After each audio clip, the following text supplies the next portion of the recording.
does the champions drive.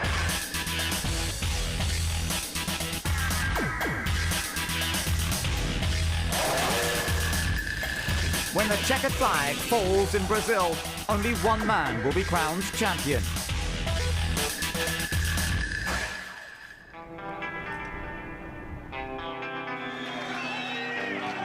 Winter testing is the first chance for the teams to put theory into practice. Spain's temperate climate provides the perfect setting for testing in the quest for the perfect car.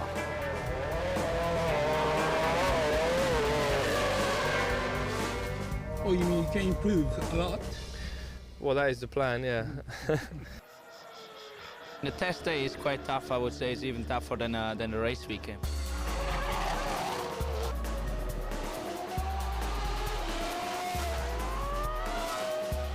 Just up very early in the morning with a briefing at 8 o'clock, and then basically from 9 till 5 o'clock you're on the track, you're in the car, trying different things on the setup, on the car, getting the car reliable.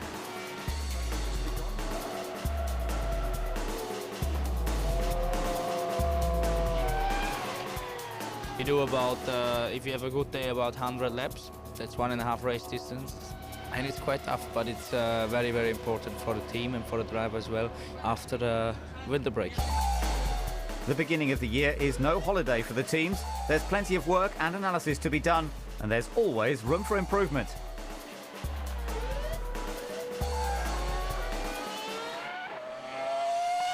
So, what is the feeling in the paddock as Bahrain approaches? We will be... I'm miles away mentally. Forget it. I tell you what, just use Martin. Forget me. Just fun, I feel. And I feel like I have a good car to have a lot of fun this year. We know how to win championships, and if the car is competitive like it seems to be, we can do it again this year, I believe.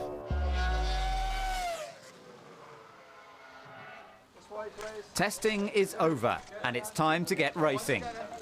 Who's got it right over the winter and found the perfect combination of speed and reliability? Renault hope to retain their championship-winning form with Fernando Alonso and Giancarlo Fisichella. McLaren have to put the trials of last year behind them with the solid pairing of Kimi Raikkonen and Juan Pablo Montoya.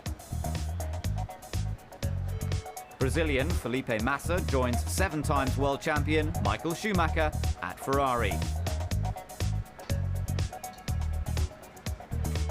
Toyota seek that elusive first win with Ralf Schumacher and Jarno Trulli. Nico Rosberg steps up from GP2 to join Mark Webber at Williams. Honda keep hold of Jenson Button, who's joined by former Ferrari man Rubens Barrichello. David Coulthard heads Red Bull's charge and is partnered by Christian Klien.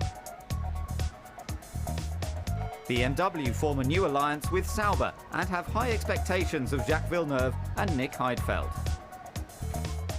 Midland take over where Jordan left off with Thiago Montero and Christian Albers. Minardi are no more, but the Italian spirit remains with Scuderia Toro Rosso, with Antonio Liuzzi's joined by American Scott Speed. Super Aguri are the newest team on the grid. Their all-Japanese lineup features Takuma Sato and Yuji Ide. 2006 kicks off at the Sakhir circuit in Bahrain. The season begins with rookie drivers taking on the status quo, and there are new rules to contend with. Pit stops feature tyre changes once more. V8 engines replace V10s, and there's a brand new knockout format for qualifying. The 1-hour session is split into 3 periods. Drivers must set competitive times in all 3 to get the best places on the grid. But the new season did not bring a change in fortunes for Kimi Raikkonen. His car didn't survive Friday's second session thanks to a suspected electrical problem.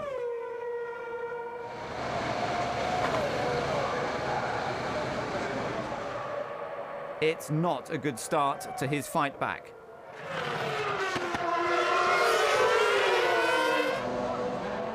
He didn't complete his programme and will have to wait until Saturday to see where he stands compared to the competition.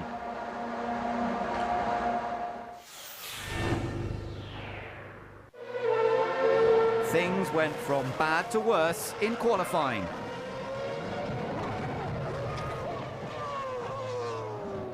A rear wing failure ruined his chances and forced him to limp back to the pit lane on 3 wheels without having set a fast time. He will start 22nd. The session was stopped temporarily, but there were a lot of people who had yet to set a fast lap.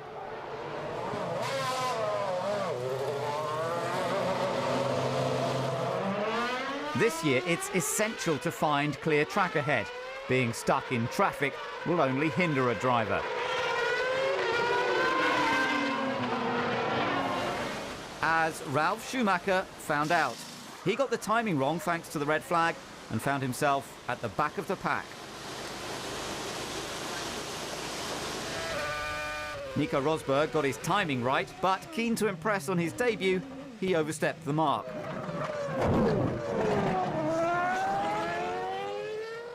But none of the new boys could beat 7 times world champion Michael Schumacher. Eager to find the form that seemed to be lacking in 2005, the Ferrari star starts the new season on pole position. Hello, I'm Michael Schumacher and I'm going to show you around the Bahrain qualifying lap. And that was pole position.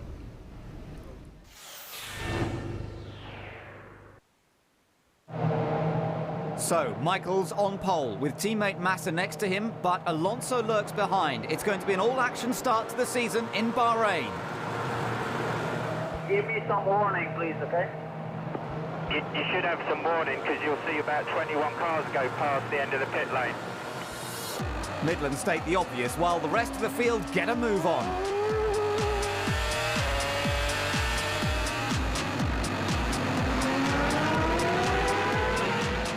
Massa ensures Alonso can't get near Michael. Raikkonen makes up several places from the back, but Nick Heidfeldt's got into a spin. Alonso finds his feet and takes advantage of Massa.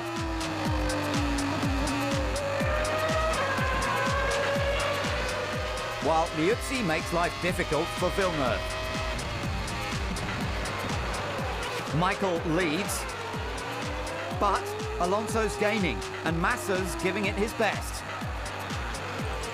Button's clutch problem at the start puts him into combat with new teammate Barrichello. 1 to Button. Or is it?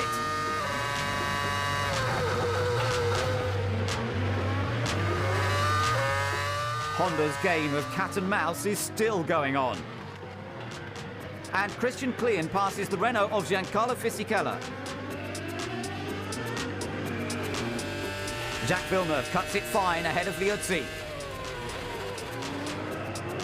But Massa is just a knife edge from disaster. Alonso had a lucky escape. Now Massa has his work cut out. Fisichella is down on horsepower and he's an easy target for Mark Webber. Juan Pablo Montoya poses little threat to Button. At the front, it's still the clash of the titans, and Alonso is closing. Renault tried to help Fisichella. Okay, I'm going to give you about 0.3, 0.2% more front wing, mate. I know it's really difficult. You're doing a great job. Just keep it going, keep pushing hard. We can still get some points. But Flavio looks unconvinced. And rightly so, the Renault slows to a halt to retire from round 1 of the championship. You've lost hydraulics, Giancarlo. Just after the start, I lost again the power as yesterday. Then I retired myself because there was a problem with even with the hydraulics, maybe because of the engine problem. Starting the season like that is not great. No such worries for Ferrari at the moment. While the Flying Finn has clawed his way from the back of the grid into the final podium position.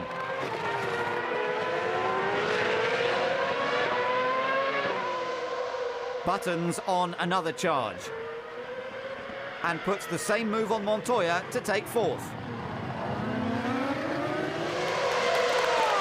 Despite some teething problems, the car looks to have pace. Raikkonen pits for the one and only time this race. McLaren may have had problems, but the strategy has been excellent.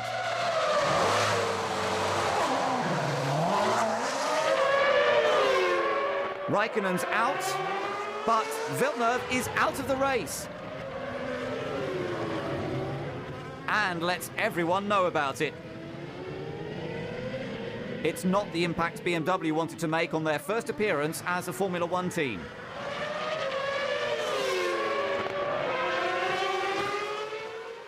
At the front, it's still Renault versus Ferrari, but Alonso is stuck behind Massa. Michael has pitted and Fernando has upped his pace. Now he takes to the pit lane and leaves it in the hands of his mechanics.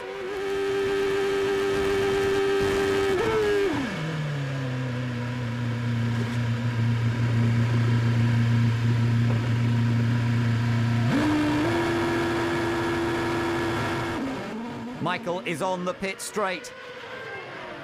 Ross Brawn doesn't look confident. Who'll have the upper hand? It's so close. They're side by side. Alonso has the inside line. Michael has to yield. Nico Rosberg wants to step out of his father's shadow and takes 8th from one of F1's senior statesmen, David Coulthard. But Red Bull aren't interested in Rosberg's ambitions, especially now that Klean's 7th place is under attack. Not bad for a new boy.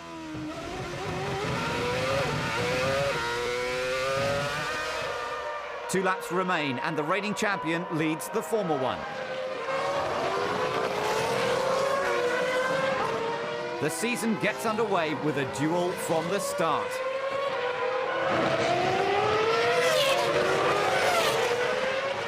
The tension is unbelievable.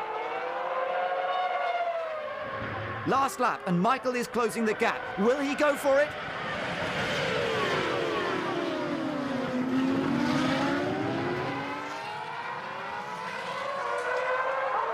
Can he get near enough?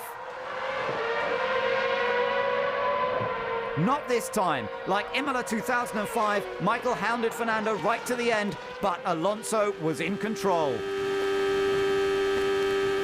He opens his championship tally with the maximum 10 points. Renault start the season where they left off the last, but this time Ferrari are a lot closer. I was taking away 1 lap of fuel because I did 1 lap above the 110% for traffic reason. 1 lap more today in the right moment would have been enough, but you know the typical saying, it doesn't really matter afterwards. It's what it is. We are happy with it and we look forward. I think we are very close. I think it's dominated from the tires. I think the first 10 laps of the tires, the Michelin, are better, so I was quicker than Michael. And the last 5 or 6, Michael was quicker than me before the pit stop, so it's difficult to judge who is quicker now. First to the checkered flag today was Fernando, but Schumacher and Raikkonen are keen to do battle. Jenson Button makes a promising start. Williams get both cars in the points, while Klean beats his teammate.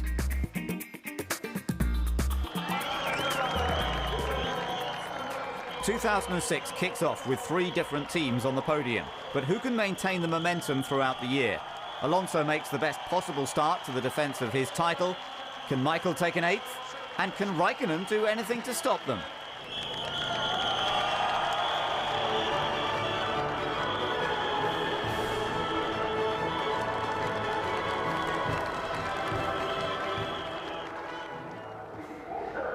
Sultry Malaysia hosts round 2 of the championship. Pit stops can win and lose races. That's why the team spend a lot of time planning and practicing for every eventuality. How many people are involved in refueling and changing tyres? There's a lot of people in the pit stop.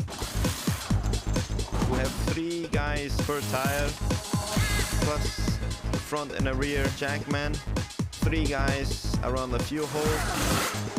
That's a lot of people, and really we can change tires much quicker than we can fuel the car. But it's not just about getting fuel in and the new tyres on the car. The strategy is very much a team effort. We have some very clever people back at the factory and a dedicated strategy engineer working with us throughout the race. We do a lot of mathematical simulations before the race, taking into account everybody's race pace and what we think people are going to do and so on and so forth. But during the race, the final decision rests with the race engineers, who are the guys on the radios with the 2 drivers. It sounds straightforward, but what about when the unexpected happens? I think you have to react fast. So we try to structure plans for every eventuality that we can anticipate. Okay, ready? Go! Alistair Gibson is Honda's race team chief mechanic, and he's the man in charge of the lollipop during pit stops. No real pit stop is average and daily. Basically, it's my job to get all the people ready in the pit lane when the car's coming down for its tyre change and fuel top-up. Okay, let's try 3 seconds of fuel again. Now, let's try 5 seconds of fuel. 5, please. Basically, guide the car in, run to the front of the car, ensure all the jobs are done, and at the correct time when the fuel nozzle is disconnected and the pit lane is clear, to lift the lollipop. That's a lot of responsibility for one person. I do get a bit of help. I get the team manager yelling traffic, traffic, traffic in my ear, which basically just helps me know what's in the pit lane.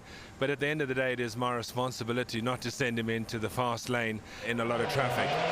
But what about in Bahrain? A scenario happened on Jensen's second stop when he left the pit lane and the Toyota was on his outside. Both cars went down the pit lane together. I saw Jarno coming down and I thought, well, I'm not going to keep him because the pit lane's very wide, and they both went down together and Jensen was on the inside and managed to get the place in the corner. Normally, you know when you're racing other teams, if it's going to be close with another car, and you can usually preempt the other car coming down the pit lane.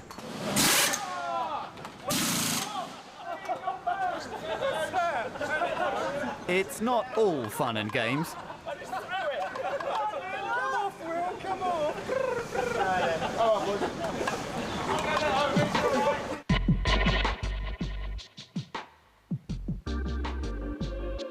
The pit lane is a very dangerous place to be. Accidents can happen.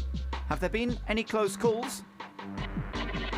Magny Corp 2 years ago was very close with the Renault. I was just in the wrong place and I sort of had to dive away a bit. I'd rather be where I am in the pit stop. At least I'm on my feet and I can see what's happening.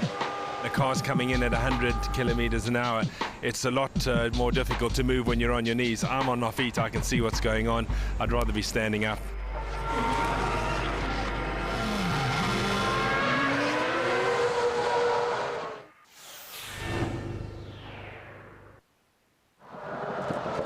Massa opted out of Q2 following an engine change. He was joined by Ralf Schumacher, who suffered an engine failure. But it was a fuel rig problem that seriously hindered Alonso's final onslaught.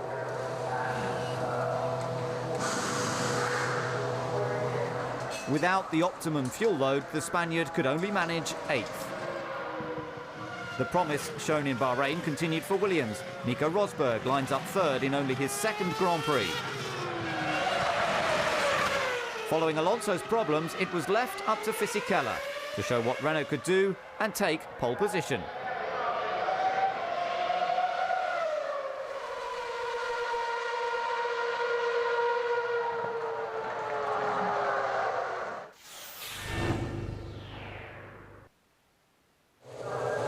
Race day arrives with several changes to the grid thanks to engine changes. Jock Clear warns Barrichello to keep an eye on the cars around him at the back. There's a few big names joining him there. Massa's 21st ahead of Ralf Schumacher. Williams have a lot to smile about with both cars on the 2nd row, and it's Nico Rosberg that lines up ahead of his teammate. But they will have to get in front of Jenson Button and Giancarlo Fisichella. The temperature's rising. The mixed-up grid means there's lots of drivers with something to prove. It's all down to the start. Rosberg tries to push Webber out of the equation, but Mark is not about to yield. Alonso makes a cracking start from 7th after the fuel mishap on Saturday. He's already up to 3rd, to the delight of his team.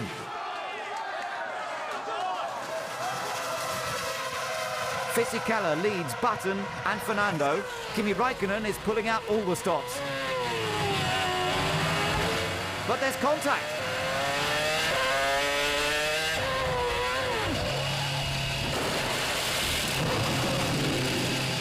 And Kimi careers into the gravel.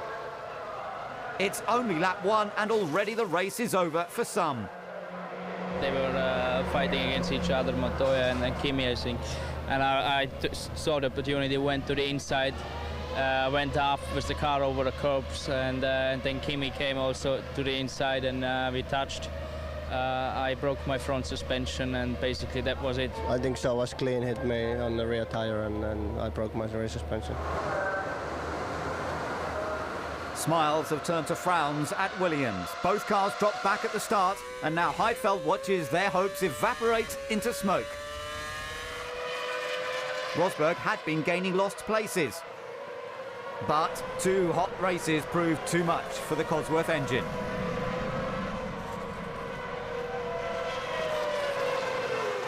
Michael Schumacher has been having a quiet afternoon after his engine change, and now faces his old adversary, Jacques Villeneuve.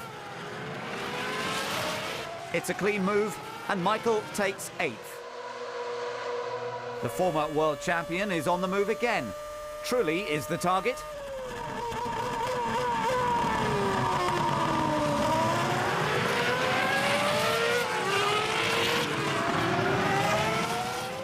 Williams couldn't resolve a hydraulics problem in the pits, leaving 4th-placed Webber in trouble when it could have been so very different. That's both cars on the sidelines after a second-row start. Sato started the race 17th thanks to the misfortune of others, but Liuzzi is on the prowl. Sato comes right back at him.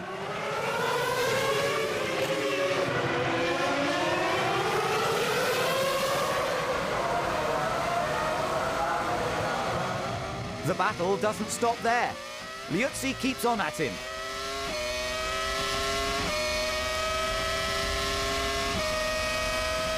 There's not enough room until Sato makes a mistake. Now the Toro Rosso storms past. Ferrari put Massa on a heavy fuel load on Saturday. This is his one and only pit stop from 4th. Can he maximise the strategy?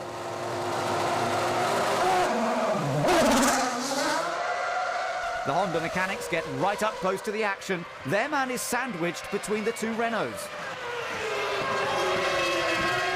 Button scored his first podium finish at this circuit in 2004. Now he's aiming for the top step. But he'll have to keep an eye on this man.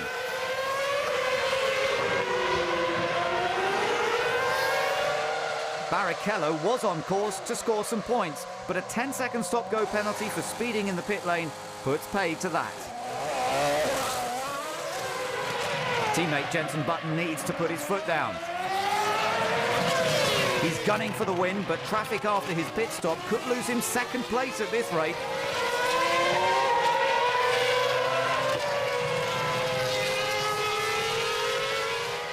Now Alonso's in for his 2nd stop. The team built their strategy around the error on Saturday, and it's certainly paying off so far.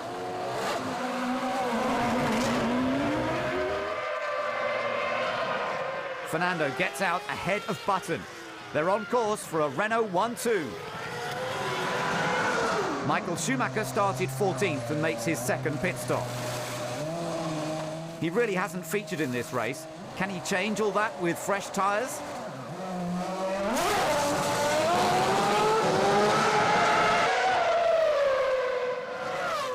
He rejoins behind his one-stopping teammate Felipe Massa and starts piling on the pressure.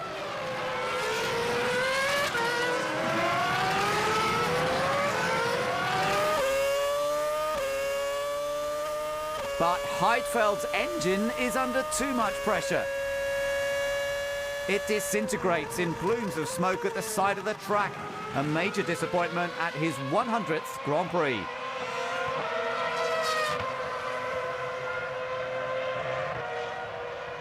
Nice try, but Heidfeld's cunning smokescreen doesn't put Montero off. Liuzzi's having a busy afternoon. Now the Midland of Christian Albers is at risk.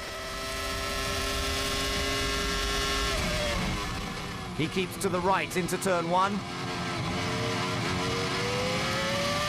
And 11th is his. Flavio keeps his cool and holds out for the checkered flag. Fisichella takes the final corner. And the 3rd win of his career. With teammate Alonso under 5 seconds behind. It's the first 1-2 for Renault since they returned to the sport as a works manufacturer in 2002. Yes, man! Well done! Fantastico, Gian. Fantastico. Bravo, bravo, bravo, bravo. It's one of the toughest races on the calendar, and Giancarlo Fisichella is the proud winner in Malaysia. Montoya finished 4th. Massa scored his first points for Ferrari. Button took his 12th consecutive points finish, and Villeneuve opens the scoreboard for BMW as a manufacturer team. Maximum points for Renault means they have a good lead in the Constructors' Championship. But it has been a tough time for Fisichella. Yeah, emotional weekend for me. It was important for me to do my best because I lost a friend of mine 1 week ago, and I like to dedicate that race to him. Ciao, Pietro. Fisichella puts his win into perspective and acknowledges all those who helped him get there.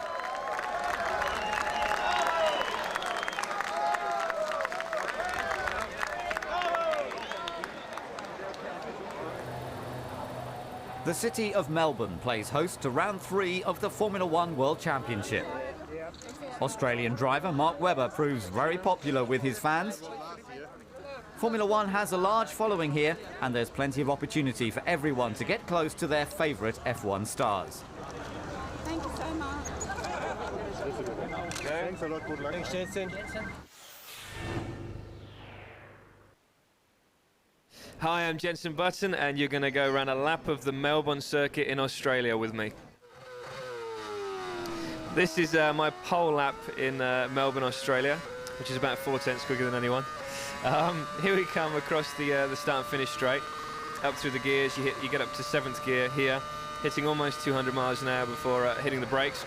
As you can see, I'm braking here in the initial turn. I have a little bit of oversteer, but kept it quite well. Run nice and wide there. Good to get a good exit for the straight down to turn 3. Up to 7th gear again. Braking hard for this right-hander. It's a 2nd gear right-hander. You've got to be very smooth through here and apply the throttle very gently. Left-hander here across the curb. Got a big snap of oversteer there. As you can see, the car's right on the edge. Through the fast right-hander here, which is full speed. Up through the gears, braking down for the right-hander here. 2nd gear again, maybe 3rd, I can't quite remember. You get hit by the wind just as you exit there, so the car can be a little bit snappy on the exit. Braking down here for another chicane. 2nd gear, carry as much speed as you can through the corner. Watch the wall on the outside, but get as close as you can because you've got a long drag here up to a high-speed left-right chicane. Very bumpy here. Down 2 gears to 5th. Use as much of the circuit as you can. You're trying your most to not come off the throttle there, but it's very, very difficult. Up to 7th, back down to 3rd for the right-hander. This is a corner where you can use more of the circuit than you think when you arrive in the corner. 3rd gear for that right-hander, reasonably quick, and you're back on the brakes for the 2nd to last corner. Very, very good traction through there, and then just hug the corner all the way through. A little bit cambered to help you there, and back along the start and finish straight. And that's the pole lap of Melbourne, Australia. I pretty much knew when I did the lap that it was going to be up there because the car just the car felt fantastic. We really improved it over the day, and that's what really gives you the excitement when you've improved the car and you've got it really hooked up. And so it was a fantastic feeling, and as you probably noticed by my radio communication with the team after. Get in! P1, well done, mate.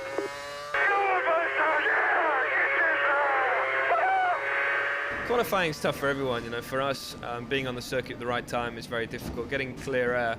But a lot of it is through communication with the team. You know, the engineers are on the pit wall, and it's the busiest time of the weekend for them. The same for the mechanics. You know, they're working non-stop. We're out, we're in, we're out, we're in. It's getting all the timing spot on, so that you get that clear bit of circuit. And we did pretty well in 2006.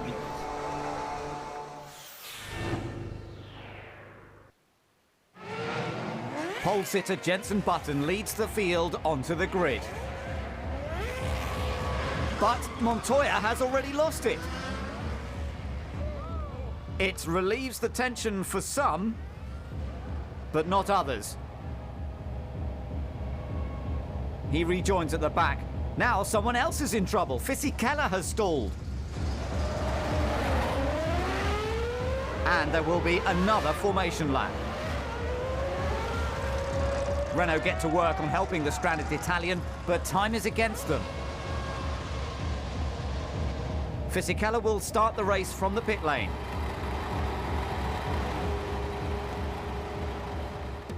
After a couple of full starts, they're off. Alonso closes on Jenson and fills the space his teammate left behind. He's all over the back of the Honda. The McLarens battle each other, but there's mayhem further back. That's Massa out.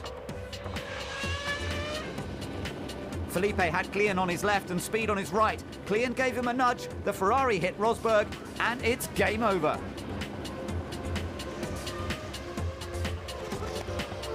Giancarlo will join them if he's not careful. Button still leads. For the moment.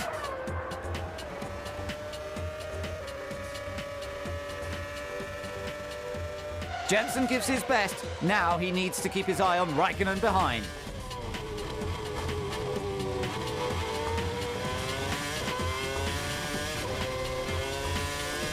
It's all slipping away for the Michelin-shod Honda.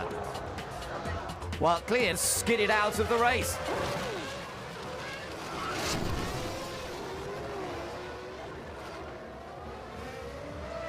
The safety car comes out once again. But who can make the most of the situation? Raikkonen has designs on Button's second place.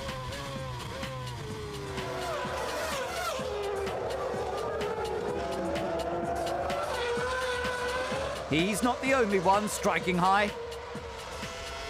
Tonio Liuzzi in the Toro Rosso snatches 8th from Schumacher.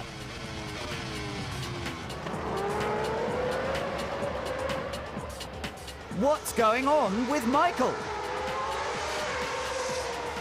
Button has struggled after the safety car periods. So the mechanics hope a few adjustments at a scheduled stop can help him out. The Ferraris are both clear.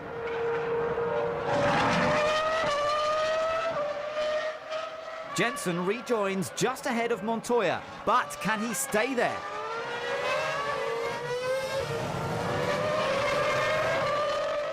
The McLaren takes advantage of the Honda's cold tyres to take 7th. Big disappointment for Webber. After a good qualifying, he fails to finish his home Grand Prix. He had been leading the race thanks to a heavy fuel load until transmission failure puts him out of the race.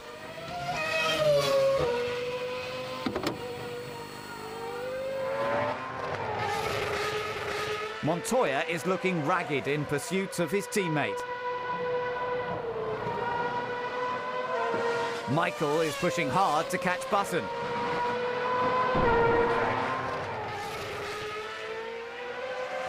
There's a safety car, mate. Safety car, safety car. Errors like that are rarely made by Schumacher.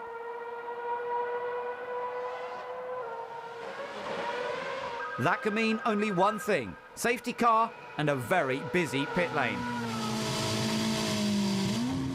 Montoya isn't impressed at having to queue behind his teammate.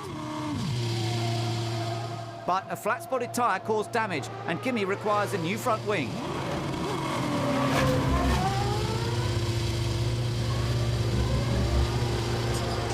The safety car is coming in, and the race is back on.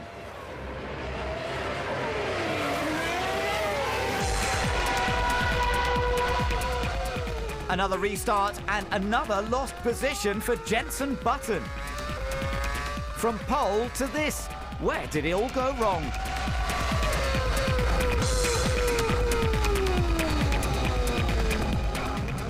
There's contact with Montoya.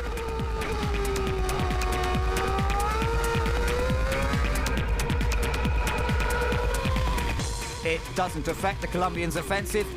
Even through wayward backmarkers, he's on the hunt for Ralf Schumacher.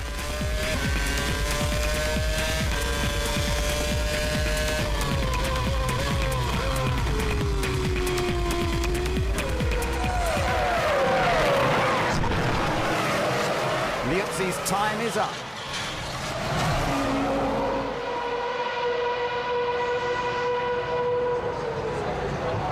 He'd taken on the might of Michael Schumacher, but now the safety car is out again.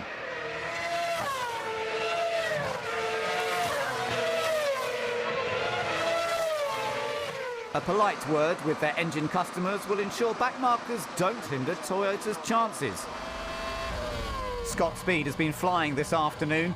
Barrichello gets by. Now he's sparring with Coulthard for 9th.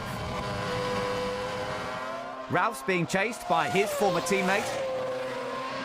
But another mistake by Montoya costs him 4th place.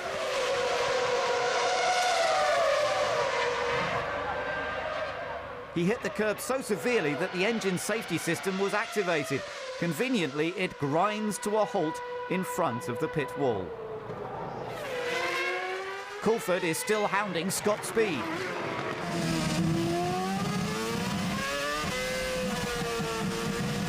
He may race for Red Bull's junior team, but the Toro Rosso's looking rather difficult to beat.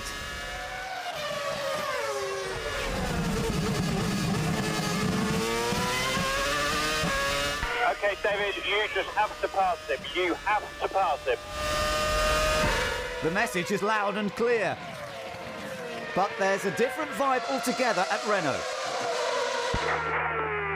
I'm really relaxed. Okay, mate, I'm fairly chilled out myself. Fernando takes it easy, and why not? He's had very little to trouble him this afternoon. He cruises round to take the 10th win of his career with Kimi Räikkönen second.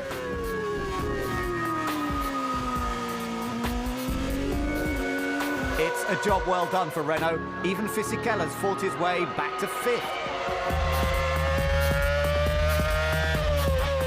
This isn't the blaze of glory Jenson was looking for.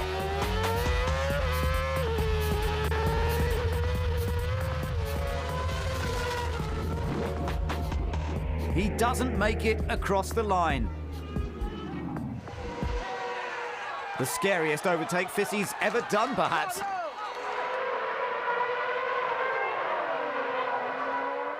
But it wins no smiles at Honda. At least Speed comes through the smoke and keeps Coulthard at bay to score his first F1 point. Yeah, I mean, for sure the most intense experience was the very last corner, because I went inside the second to last corner to make sure nothing happened with David. He couldn't get by. And I come out of the corner, there's a bunch of smoke everywhere. I couldn't see anything. I swear to God, it was like Days of Thunder. And I'm cruising through the last corner, and I lose the rear end. I catch it, get back on the gas, and through the smoke, and then they tell me I'm 8th. So, I mean, it was a crazy finish to a race for sure. Not as crazy as Alonso's gestures, maybe. He might have 10 points, but he gets none for that dancing. Barrichello grappled with his brakes, but did at least pick up some points for Honda. But Scott Speed loses his debut point after receiving a penalty for overtaking Coulthard under waved yellow flags. After 3 races, it's almost full marks for Alonso. Teammate Fisichella is tied with Kimi Räikkönen, while Michael Schumacher is neck and neck with Jenson Button. No surprises which team dominates. 2006 looks much more promising for McLaren and Ferrari, and there are only 3 teams who have yet to score.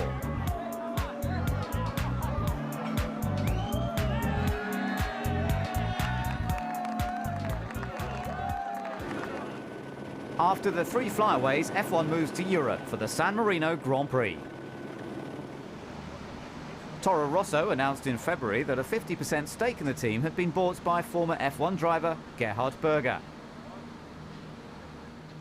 After the season openers, what impact has the popular Austrian had on the team?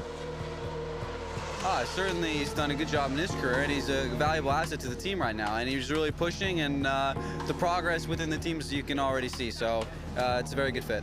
I love the Mansell and Senna were my heroes in the past, but Gerhard showed always a really strong performance and pretty consistent, and for sure it was a big name, and he had a good lifestyle, so it was really cool. This is what I liked of him. So how does he rate his drivers? I'm extremely happy with both drivers. Young, that's exactly how I like it. Scott Speed, nice American boy, very competitive.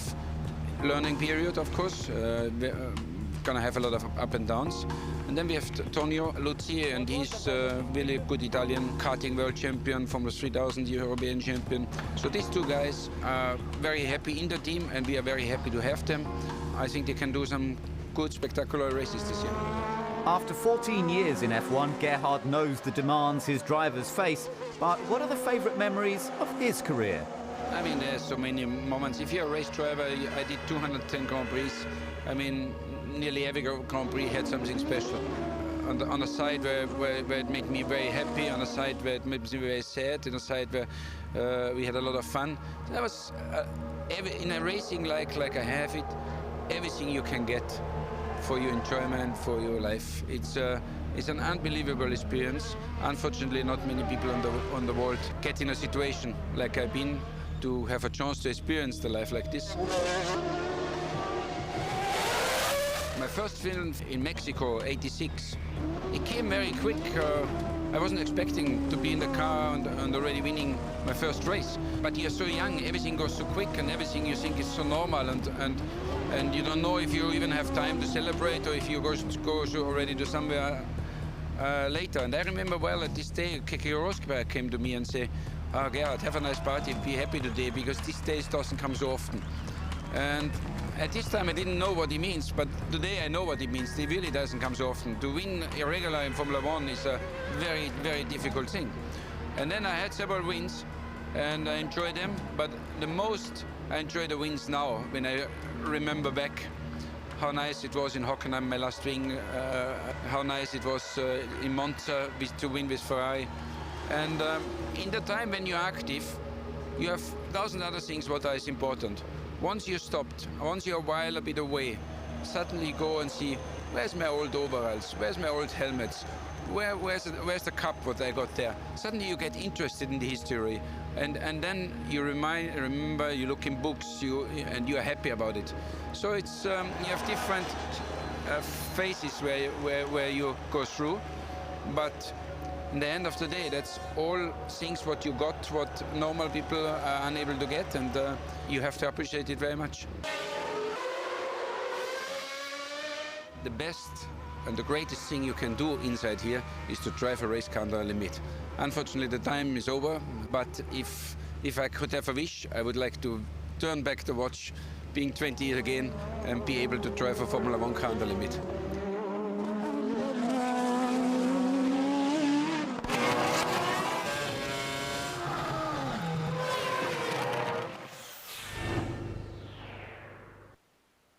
Hello, it's Michael Schumacher again. You have seen already Bahrain pole position lap, and now we're gonna go to Imola, and I'll show you around there. It's important to get the start of the lap right as you go through the chicane. Have a good exit speed because you get onto the longest straight sort of Imola almost. Into turn 2 we call it, the Senna S, which is a triple corner. One wrong, everything is wrong. Then you get down to turn 5 and 6, which is a very fast entry, then a quick change of direction, still with reducing speed, accelerating and come to Tosa, which very easy to go wide there and lock up your front wheels. Now we go to a corner which sometimes is difficult to watch into the corner because you don't see the apex and the exit. Now we come to Acqua Minerale. A lot of speed you carry into that corner makes the car very light at braking for Acqua Minerale. We come to the new chicane, which has been changed this year. Riding the curves pretty heavily, worked out pretty well in that lap. Exiting the Variante Alta, heading down for one of the overtaking spots into Rivazza Uno. Braking very bumpy, very easy to lock it. As you see, a lot of steering wheel corrections. I had to work out a bit in that corner.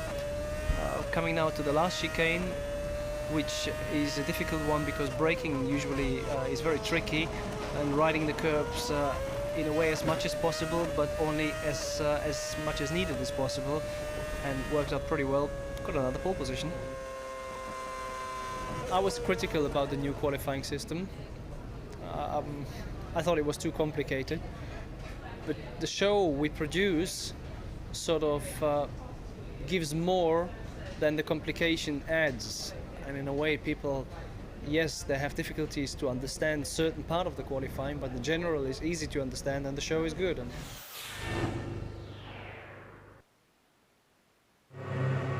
Sunday morning starts with clear blue skies and bright sunshine. The sun was shining on Honda, who had their best combined qualifying of the year, with Button lining up second and teammate Rubens Barrichello just behind in third. But the skies aren't so blue at McLaren. Montoya could only manage 7th ahead of his teammate, who is 8th. Michael starts from a record-breaking 66th pole position, but can he go the distance? It's a good start for Schumacher, but not so for Raikkonen. He's not making any gains. In fact, he's losing places. Kimi tries to retaliate. But Trulli doesn't give up.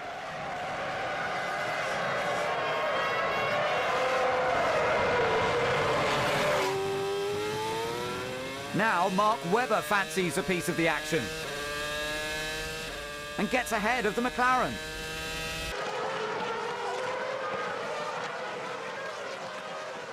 But there's trouble at the back.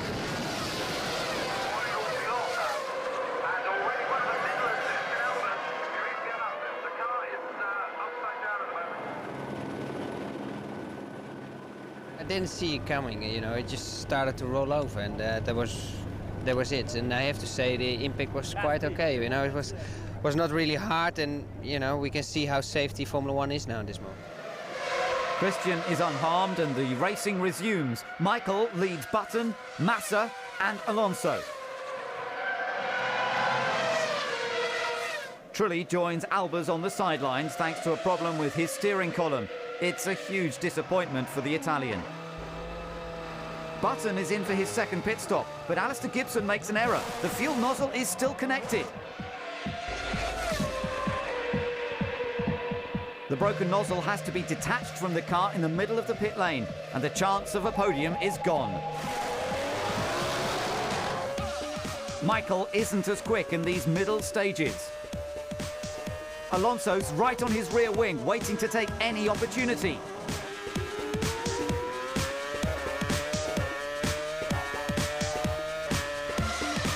Rewind to 2005, and it was Ferrari doing the chasing.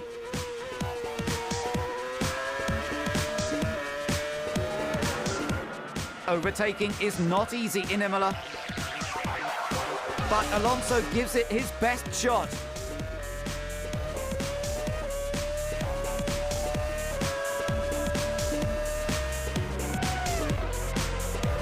There's no way through. Renault opt to bring Fernando in early to give him clear air.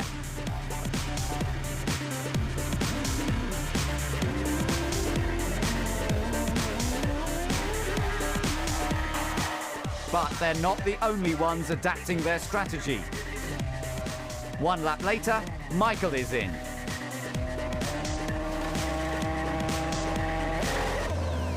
Is it quick enough? Now, any profit Alonso hoped to gain with clear track is wiped away. Further back, Montoya makes his last stop. Thanks to Button's lollipop shenanigans, he's in with a chance of a podium finish. He's past Massa to take third.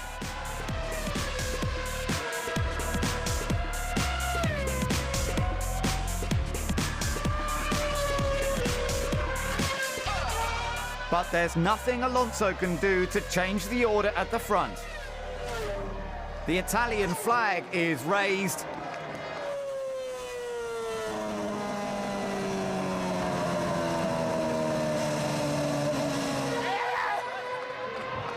Michael Schumacher takes his 85th Formula One win. Raikkonen ended a disappointing weekend 5th, ahead of Webber, who was 6th. Button could only salvage 7th after a troublesome day of pit stops.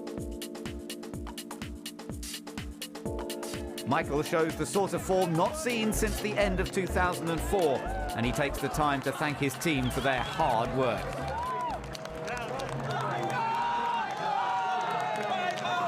Every one of them.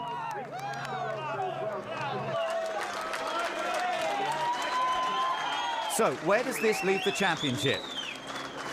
The good thing is that in 4 races, 2 wins, 2 second places is enough. Well done to Michael Schumacher. Alonso's championship charge continues, but round 4 is a clear home win for Ferrari.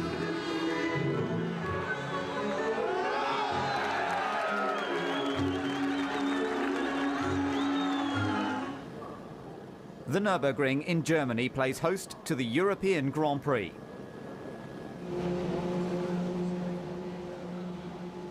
So far, the battle has been between 2 men, the resurgent Michael Schumacher and Fernando Alonso. Who will succeed at the historic circuit in the Eifel Mountains?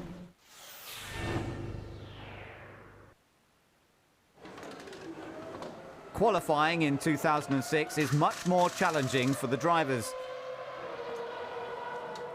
In Q1 and Q2, it is crucial to set a fast time to survive. But equally, a driver must keep out of trouble. France.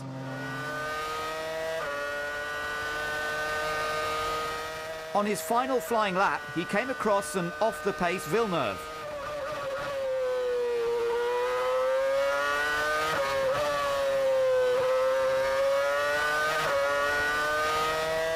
And he didn't appreciate it. So he went.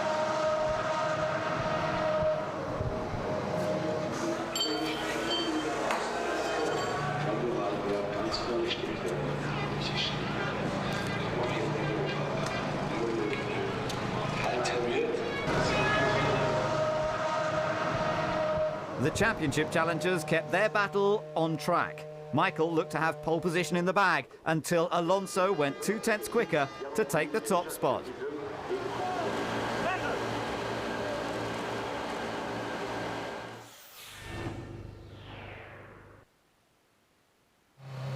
Fisichella lines up 11th behind Villeneuve on the grid. This could get rather interesting. No troubles yet. Alonso leads Michael and Massa into turn 1, but things are starting to go wrong further back. Ralph runs out of space, hits Liuzzi. Liuzzi spins and hits Kulfa. Twice. Starting in the midfield has created quite a challenge for Fisichella. He's locked in a wheel-to-wheel battle with the BMW Saubers, and it's Villeneuve in front.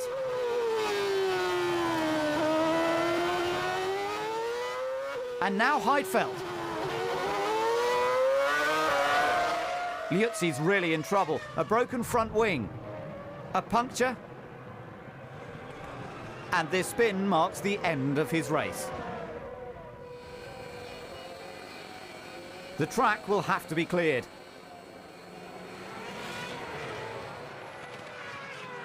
They're ready for action. Michael tries to push Alonso, but when the racing resumes, Fernando already has a clear lead. Buttons under pressure. Raikkonen steals 4th.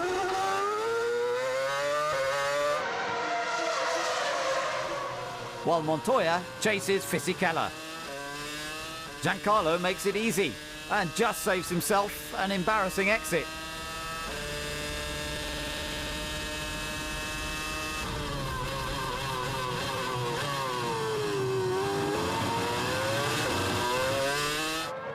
But he doesn't give up.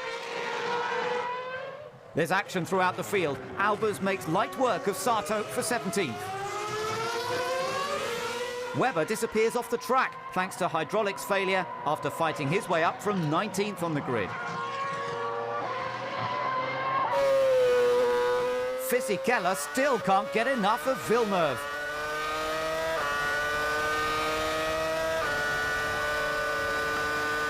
He's looking for revenge.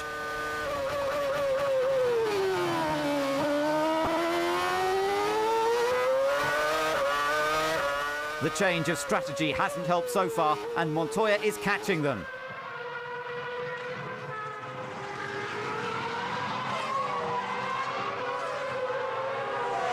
Flavio is getting impatient.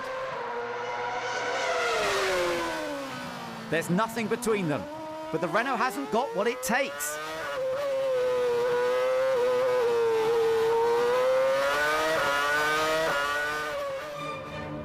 Jenson Button's day is over thanks to a failed engine.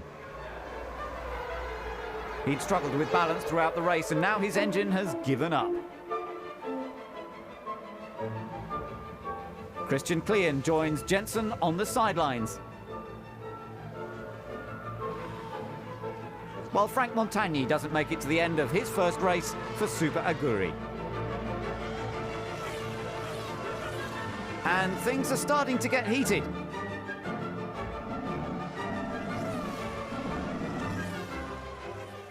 It may seem light-hearted at Renault, but Alonso's being challenged by Schumacher.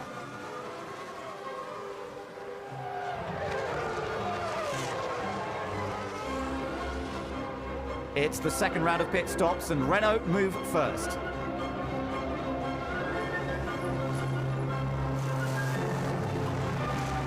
Everything goes like clockwork. But Michael Schumacher's been upping the pace.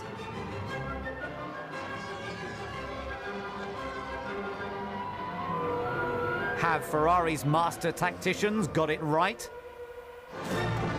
Will his long second stint have paid off?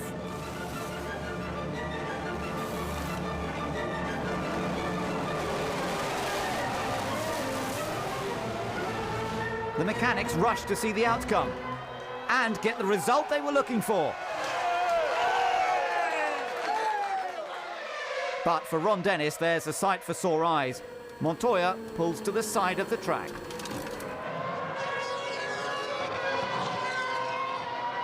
Ralph gets a more flamboyant send-off when his engine blows.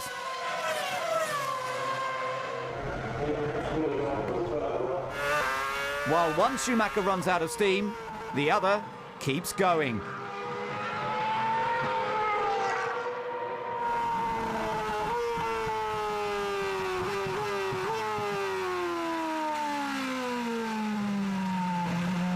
For Michael Schumacher, it's win number 86, his 5th at the Nürburgring. Ferrari follow on from their San Marino success with Massa's first podium.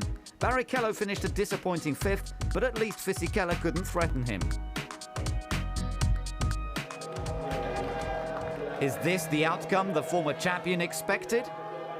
Yeah, I mean, it's not a surprise that we should expect Renault up to the front. Neither should be a surprise to see us up at front, and the better one will win. Schumacher throws down the gauntlet for the rest of the season. All that remains is to see who will be the victor in October.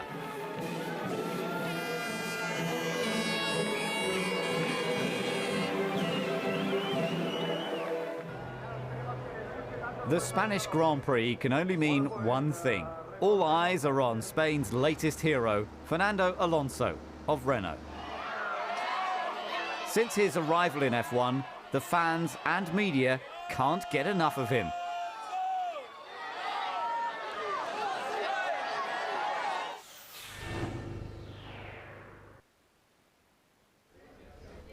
Okay, I'm Fernando Alonso. We will see the onboard camera in the Barcelona Grand Prix, one lap in Barcelona. Okay, now we start in the straight line, very long straight, 1 kilometer. We arrive at 315 kilometers an hour at the end. We brake in the 100 meters board. We arrive in 7th gear. We put 3rd gear here, right-handed, left-handed in 4th gear. We put 5th gear flat out in 10.3, very long corner. We're going up to 7th gear. We brake for 10.4. We put 3rd gear again, very long corner again. The front left tire, really hard time there. Very bumpy braking here for the left corner. It's one of the slowest corner in the track, 2nd gear. We go now uphill in the left corner, 3rd gear, around 200 kilometers an hour, really quick corner. Now we arrive turn 9, 5th gear, around 250 kilometers an hour, really tough for the front tires again. Big braking, 1st gear, around 50 kilometers an hour, really slow corner, very important the traction here. And then the last part of the circuit, really 3 corners, right corners, very important the good aero balance. Around 280 kilometers an hour, one of the quickest corners in the championship, this last corner, really important for the time lap. And that's it, really a special track for me.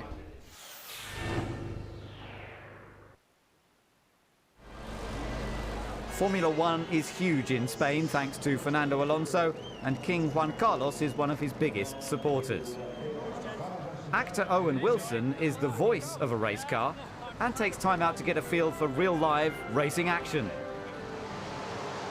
It's a Renault front row, but there are no guarantees in this game, and Flavio knows it.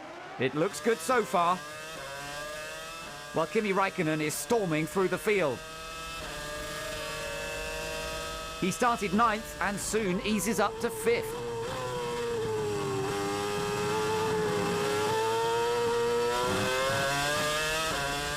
Even Ron can't hide a smile. Ralph is hounding Trulli. Toyota give their drivers equal footing when it comes to racing each other, but inter-team squabbling is always a worry. With good reason, a small error by Ralph has a big impact on his afternoon. Trulli escapes damage, but Ralph will need a new front wing and he'll lose time en route to the pit lane. Montoya stops on track and Ron's lost his smile. Normally through there, you know, you're in traction control and you lean on the traction control, and for some reason it just went. And then the engine just stopped as well. That is kind of weird, but I don't know what happened.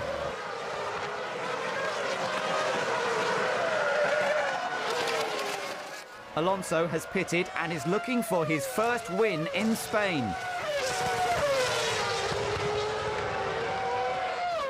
But back markers are getting in the way. Flavio isn't pleased and Montero is incurring the wrath of Alonso.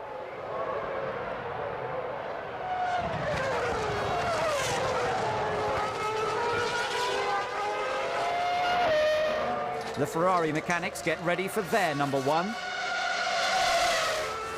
This is when Alonso needs to be quick, but now the Midland of Albers is in his way.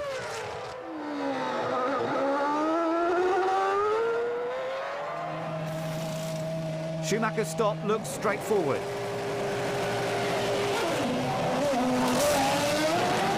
In fact, it's got him out second. Behind Alonso, but ahead of Fisichella. Will Michael have better luck with the back markers between him and the leader?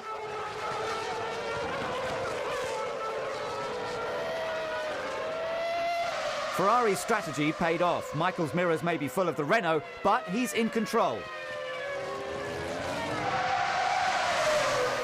Fisichella is pushing hard. The team are furious with the mistake. But at least he gets it back on track and keeps the podium in sight. Which is more than can be said for Ralph. We were quick, we were good in qualifying, but not good enough in the race. We had an electronic failure. I don't know exactly what, obviously, but something electronically. Fernando hasn't managed to win at his home event. But that's all set to change. Win number 11 of his career, his third of the season. And most importantly, win number 1 at home. Ahead of Michael Schumacher. Fantastico, fantastico. Thank you to all of you. Thank you. This one will be one to win. Thank you.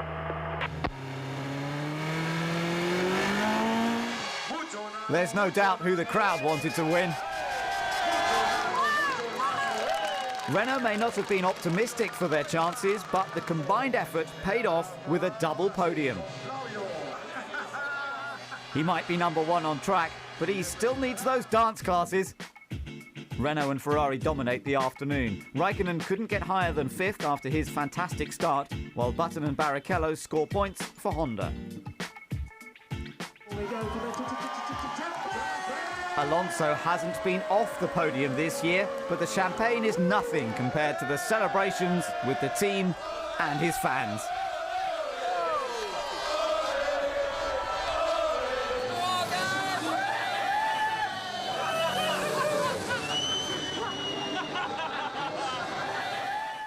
The Principality of Monaco knows a thing or two about celebrating. The most luxurious location on the Formula One circuit is also one of the most challenging for the drivers. Its narrow and winding streets may be unforgiving. Nevertheless, Monaco is many drivers' favourite track. Hi, I'm Thiago Monteiro, Formula One driver for Midland F1 Racing, and I'm going to take you for a lap on this amazing Monaco track.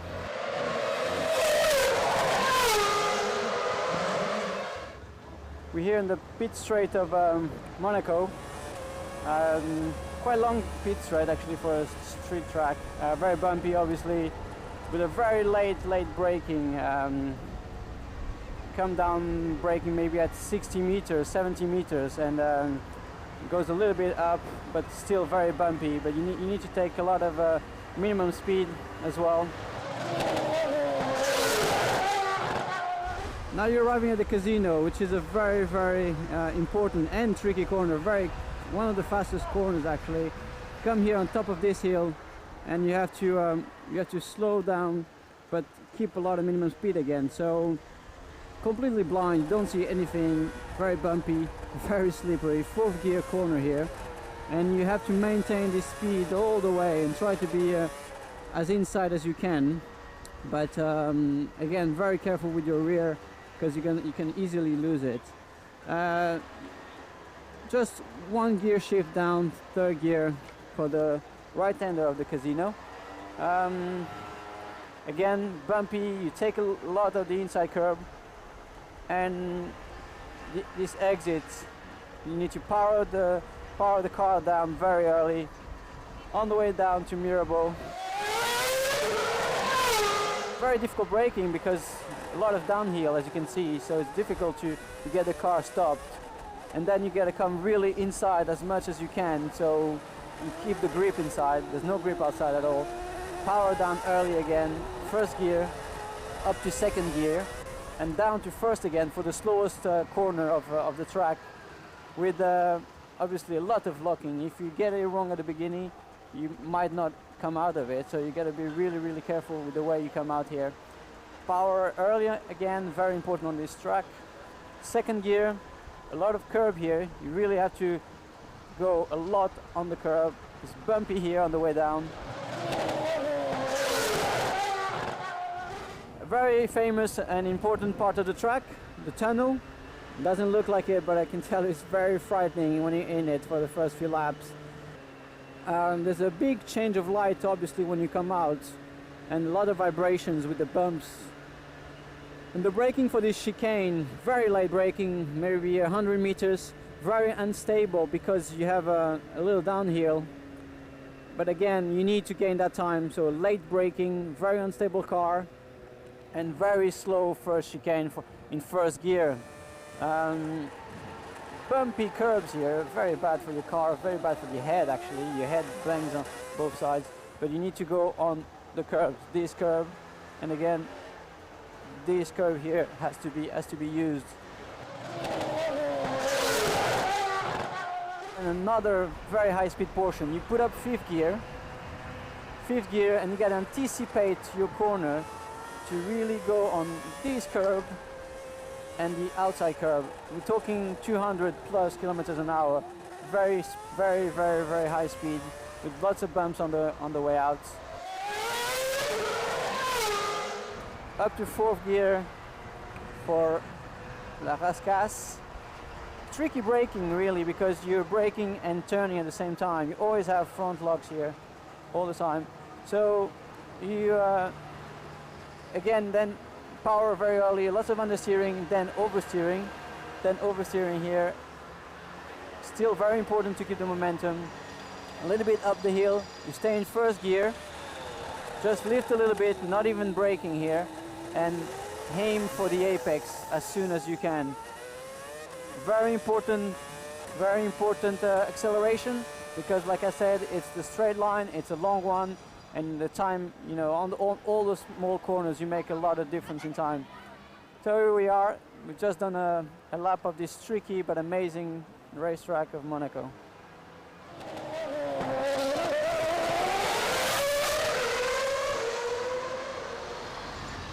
Right, you've seen the theory now, so have a look at the reality from my onboard camera on Thursday afternoon.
In Monaco, grid position is everything. With so few places to overtake, a front row start can be vital for victory.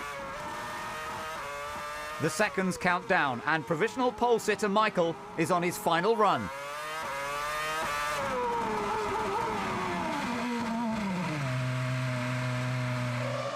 What's going on?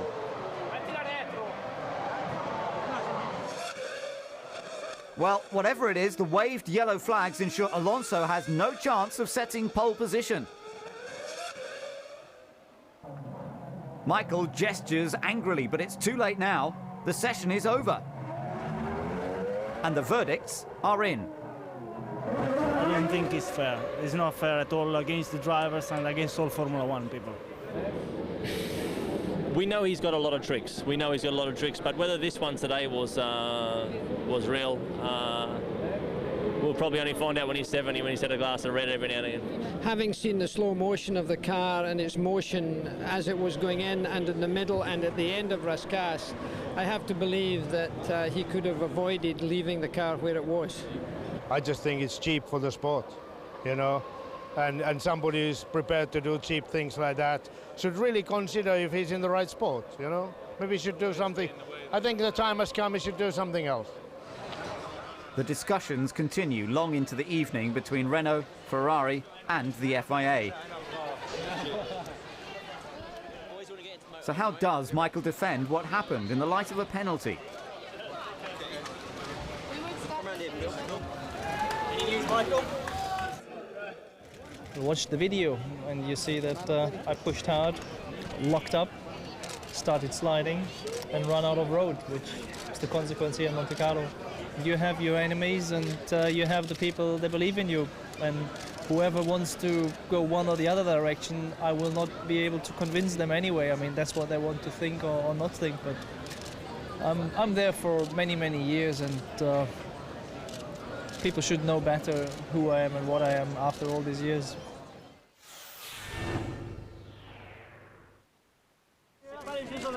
Monaco attracts the biggest names, but it's not just royalty. Sporting legends such as Lance Armstrong and Boris Becker mingle with celebrities such as footballer Samuel Eto'o, actor Kevin Spacey, and Superman himself, Brandon Routh. But all the talk is about Michael Schumacher's parking misdemeanor. He will start from the pit lane after his overnight penalty.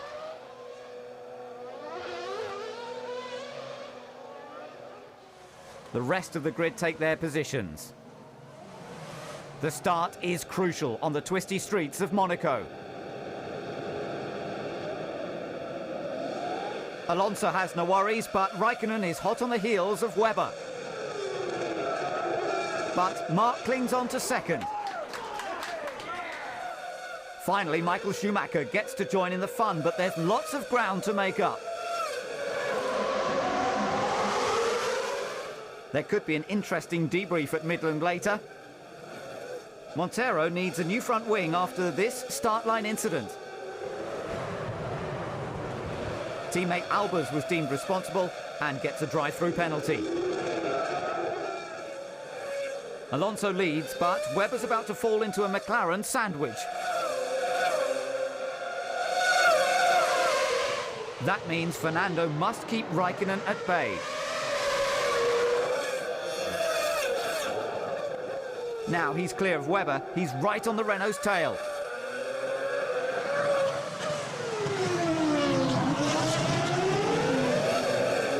The sight of two top drivers battling it out is a thrilling spectacle for the crowds.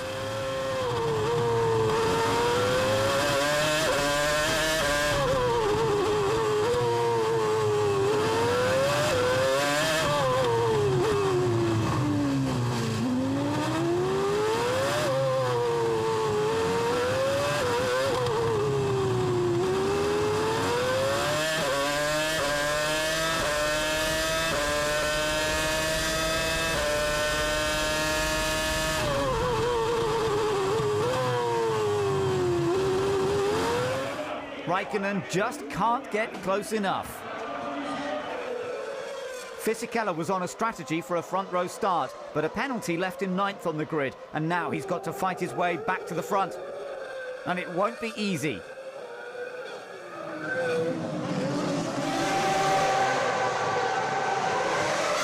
Coulthard hopes Red Bull's theme will bring him superhuman powers.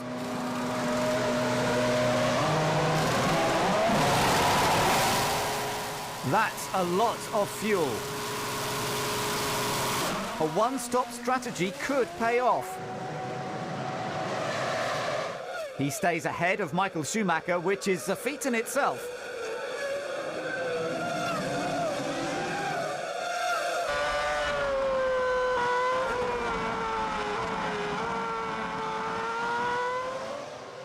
Renault versus McLaren versus Williams.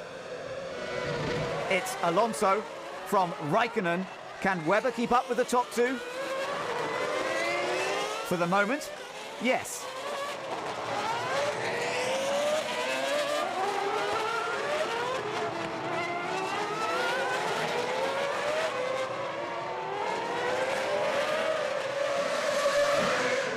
Fisichella is livening up proceedings with his assault on Coulthard and disproves the theory that there's no overtaking in Monaco.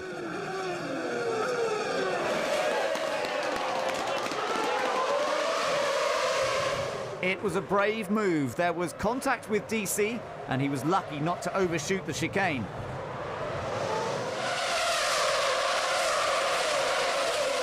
He's doing it again. This time he's perfected it at Villeneuve's expense. Unbelievable. No mistakes through La Rascasse. Now Michael Schumacher has Villeneuve in his clutches.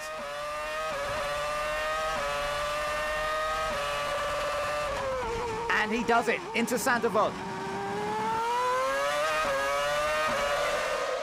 Things look uneasy at Williams. And with good reason.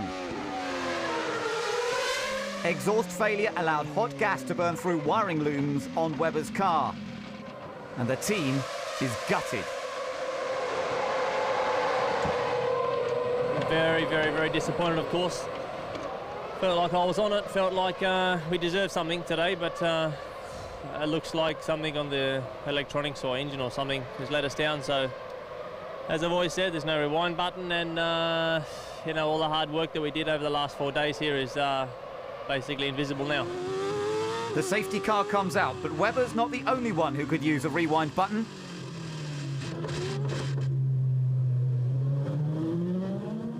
Second-placed Kimi Räikkönen is out of the race. A small fire extinguishes Kimi's hopes of taking the victory and leaves him a long way from home. And perhaps some breathing space for Alonso.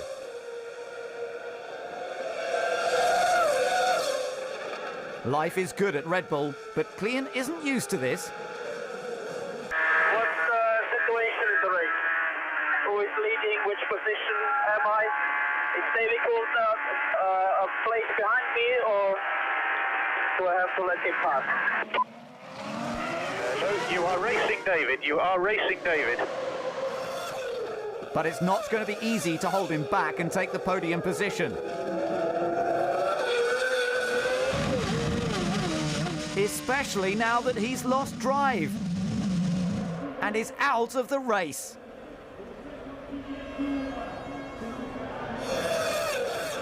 He's not the only one in trouble. Trulli was only 5 laps from a third-place finish, but coasts to a halt thanks to hydraulic failure. Montero could need another front wing after he locks his in the back of Montagni's Super Aguri.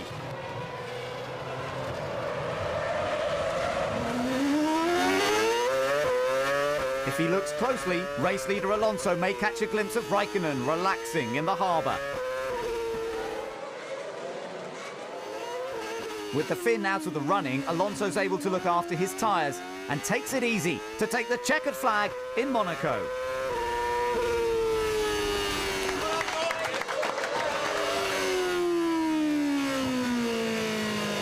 After qualifying 9th thanks to traffic, Coulthard takes 3rd and his first podium since Japan 2003.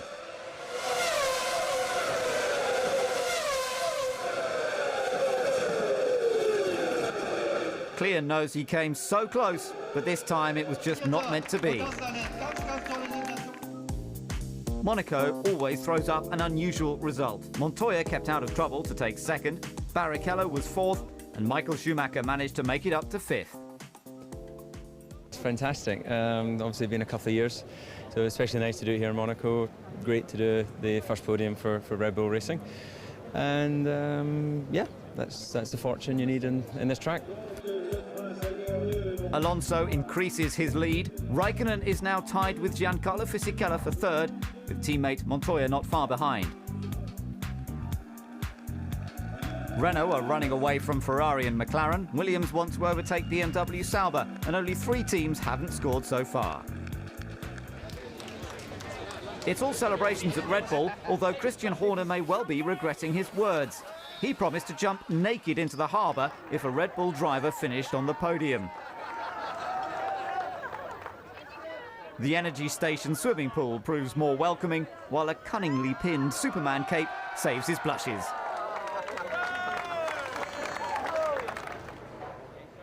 As F1 moves to Silverstone for round 8 of the championship, it's Fernando Alonso who is really in control.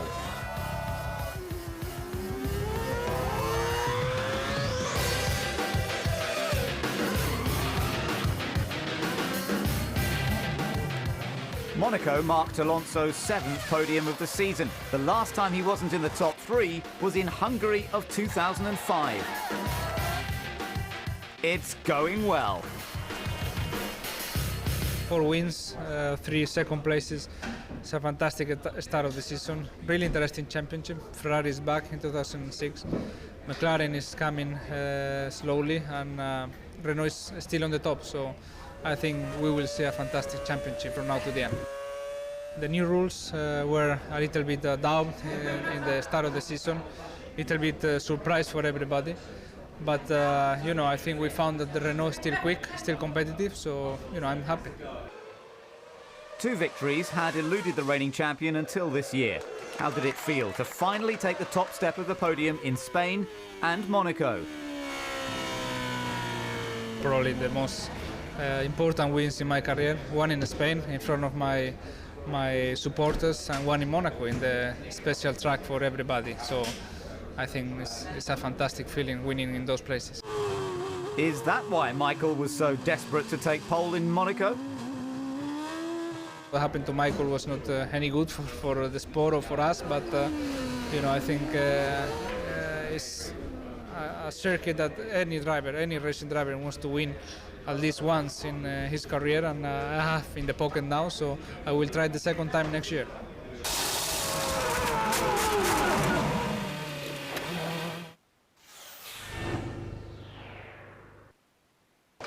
One race that Jenson Button would like to win is the British Grand Prix, but qualifying a disastrous 19th will make things a little tricky. However, Alonso didn't share his hardship.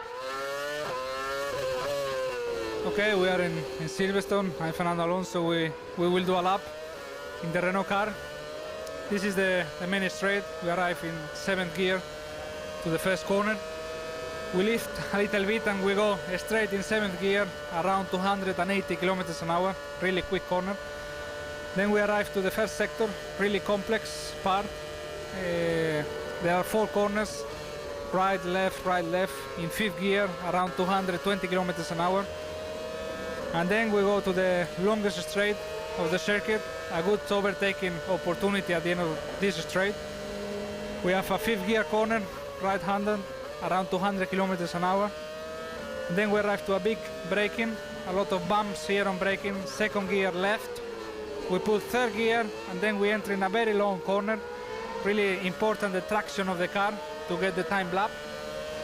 Then we go up to 7th gear again, big braking again for a very quick chicane in 3rd gear. We use a lot of the curbs here to get the time lap. Then down the bridge, 5th gear, really quick corner. Really difficult left-hander here as well.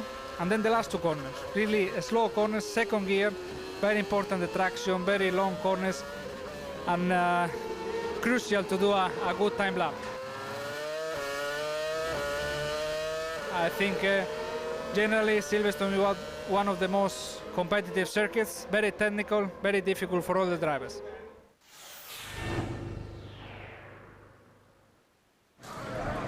It's not just the glamour of Monaco that attracts the celebrities. The historic British Grand Prix brings its fair share of famous faces.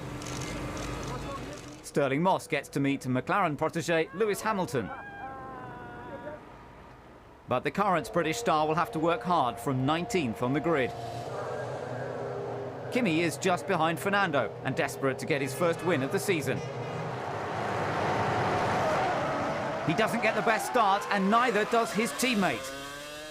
Montoya needs to make up places from 8th, but a mistake from Villeneuve leaves a hole in his side pod. Alonso leads Raikkonen, but the midfield provides the entertainment. Jenson Button takes on Christian Klien, and both have to take evasive action from Speed, Ralf Schumacher and Webber. It's one way to gain places. Jenson is in combat with Trulli now.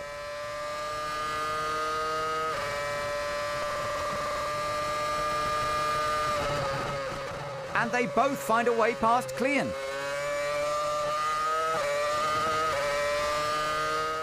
But it's all over for some. I was trying to go around the outside of Ralph in one of the Maggots and Beckett's corners, and it was actually working. I actually got alongside him a bit. But when we went into the right, I think it was such kind of an unexpected place to pass. He didn't quite see me, and we tangled.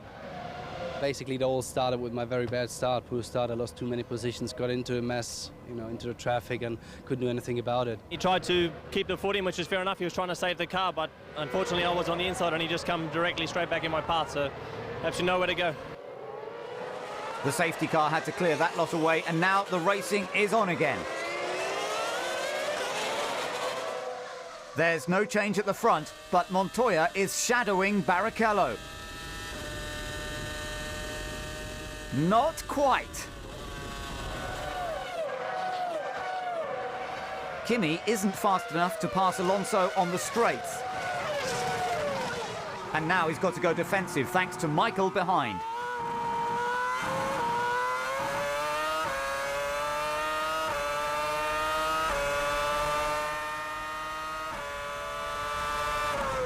They almost touch. Michael backs off.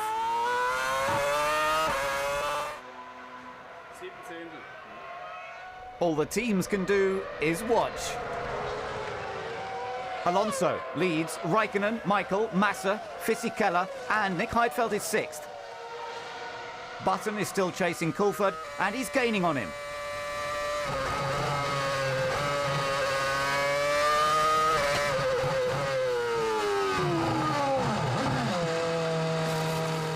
But only 9 laps in, and he's out.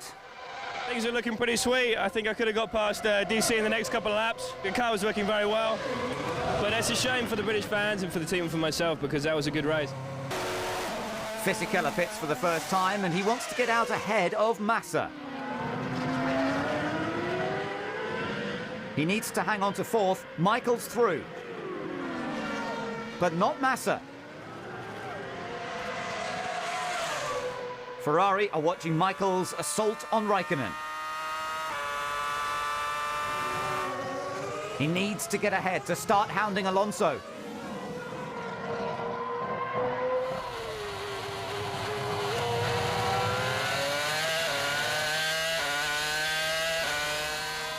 With another round of pit stops to go, how long can Kimi counter Michael's offensive? Michael is in. He takes on new tyres to maximise his chances. The maths didn't work out at the first pit stop, but can Ferrari do it this time?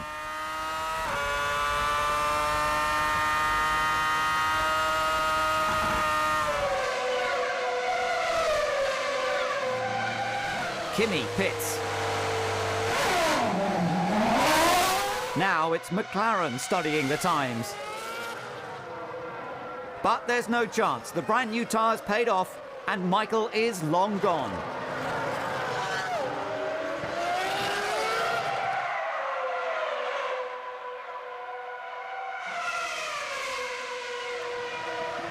Fisichella gets some encouragement. Bakala, you have 8 Ks on him on the straight. Come on, get him, get him. This payback for Suzuka. The team try hard to fuel his fighting spirit.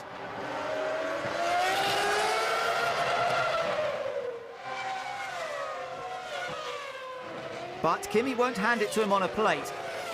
The McLaren has some understeer. The Renault can't get close enough. No one came close to Alonso this afternoon. It's his 3rd consecutive win from pole position.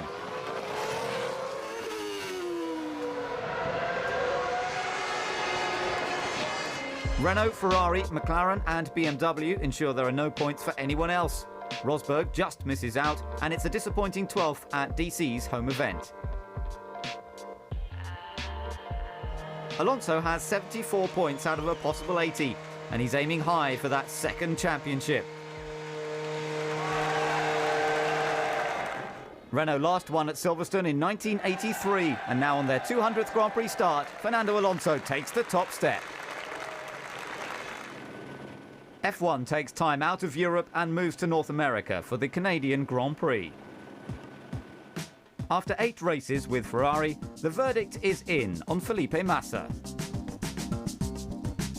The Brazilian driver began his career with Sauber in 2002. His debut in the Australian Grand Prix was brief, but in his 2nd race he finished 6th.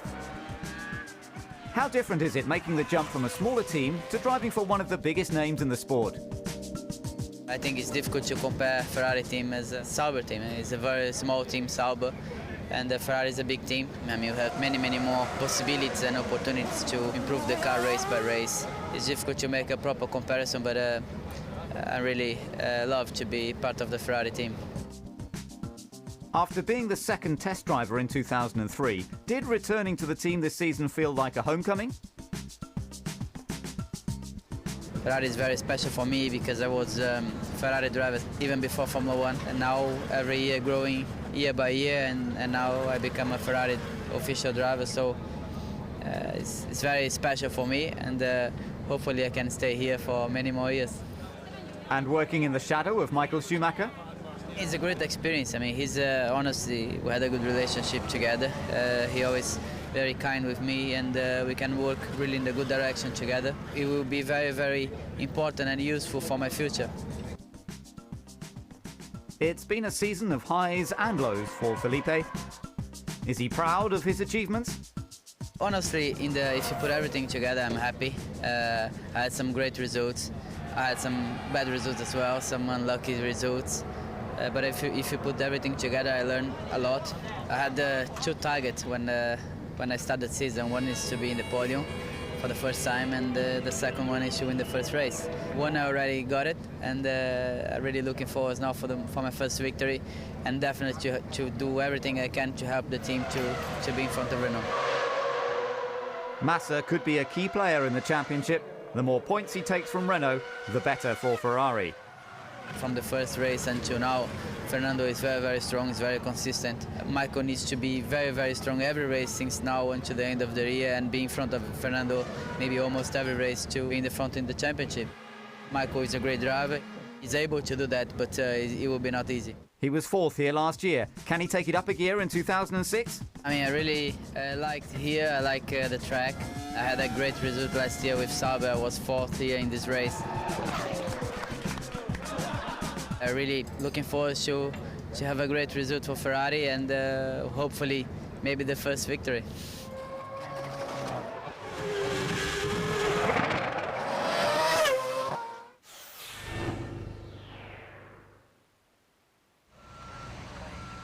Another man with his heart set on victory is championship leader Fernando Alonso, and he does all he can to ensure he has the best chance of victory with pole position.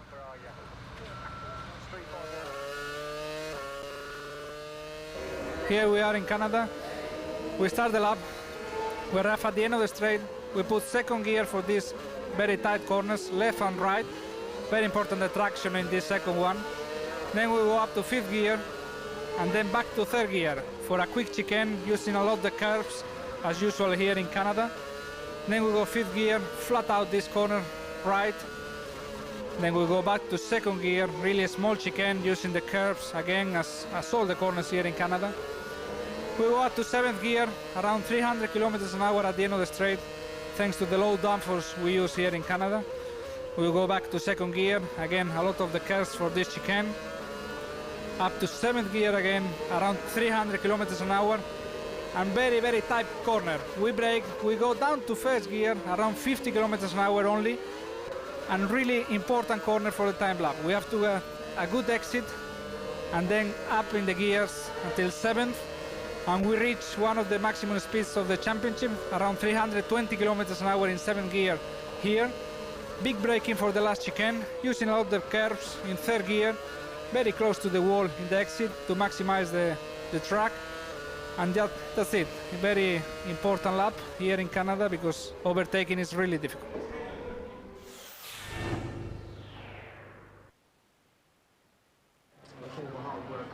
Another race day and another pole position for Fernando. But Scott Speed has some last checks to make. Hey Steph, is my engine nice and cold or what? Yeah, Cosworth is looking after them quite well. They're all smiling, so must be cold enough. I'm just saying, when I come off the track and we start going over the days and I find out that Tonio's engine's 5 degrees cooler than mine again, someone's head's gonna roll. A late engine change puts DC at the back. Only seconds remain. The start light sequence has begun. Can Renault end the race as they start it?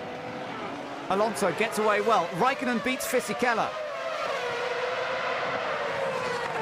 But it's not a great start for Michael from 5th.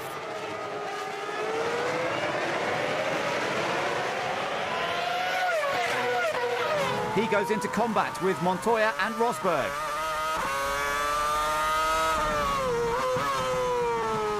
He wants to get ahead, but he won't do it on the grass. Ron Dennis makes his views loud and clear. Montoya must pass the Williams. He goes in for the kill, but 2 hits later, and Rosberg is in the wall. Montoya keeps going, but Rosberg is going nowhere. Christian Albers qualified 20th, but he literally locks wheels with teammate Thiago Monteiro. It's not their first collision. The tangled cars ensure the safety car must come out. Montoya's taken to the pits for a new nose cone and a change of tyres as a precaution.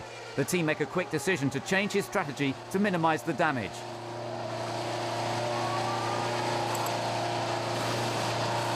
But it's not exactly running like clockwork.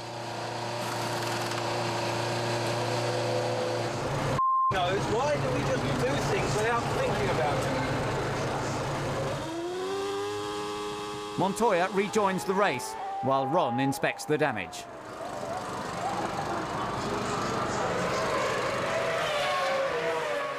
Fisichella needs a little damage limitation. He was too eager off the start and gets a drive-through penalty for his actions.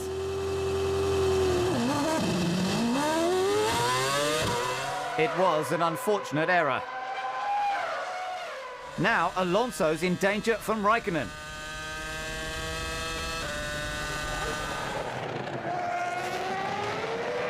Fernando comes back, but Raikkonen means business.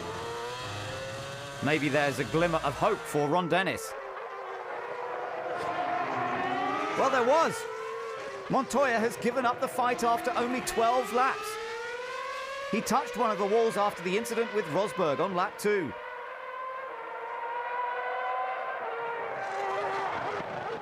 He makes sure he doesn't have far to walk back, though. Michael has the faster car, but he's been stuck behind Trulli for ages. Finally, he gets past. What can he do now with a clear track ahead? Raikkonen loses time in his pit stop.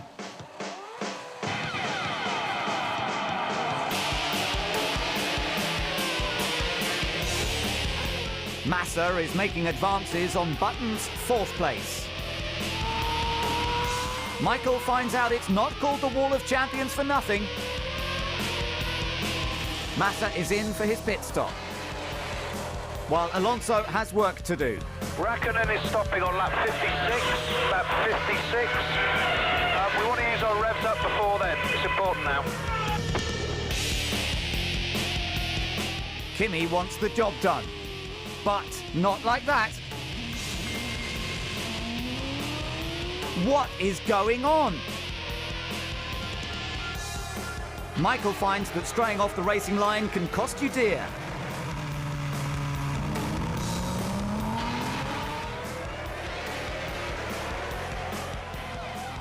Lap 53, and Raikkonen is in. But there are more problems.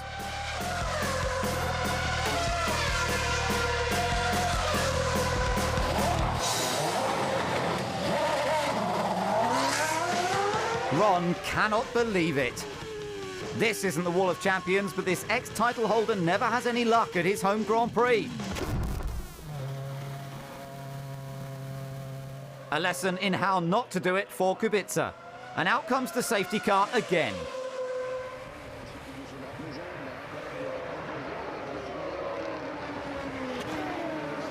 They're all set to go once more, and David Coulthard gets some inspiration. Okay, mate, let's get Jensen, let's have him. Just like Silverstone, the two Brits are side by side. Jensen has the edge.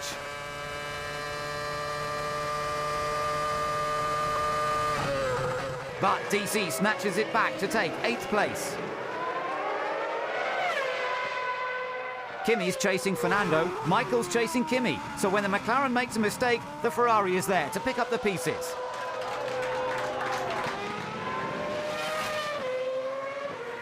Sato ends the afternoon early and breaks a camera while he's at it.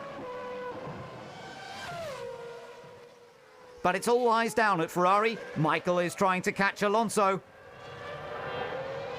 He has him in sight, but it's too late now. Alonso's never been on the podium here in Canada. Instead, he goes straight to the top step. Abbiamo vinto anche qua, bravissimo. Molto bravo. Win number 6 of 2006 for Alonso rounds up a good afternoon as Michelin score their 100th win in Formula 1. Fernando's 14 career wins may be overshadowed by Michael's, but the youngster clearly has the upper hand in Montreal. Alonso takes his 4th consecutive victory. Massa's one-stop strategy earns him 5th.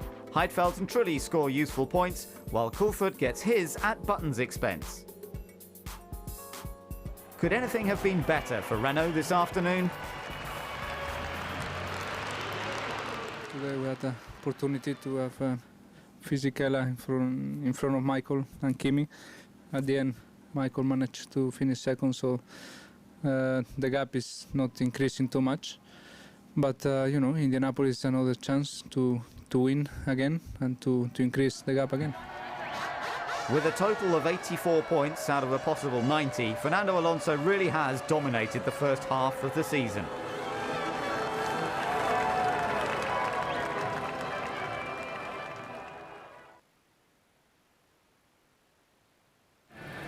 There's no time for resting. It's straight to Indianapolis for the US Grand Prix.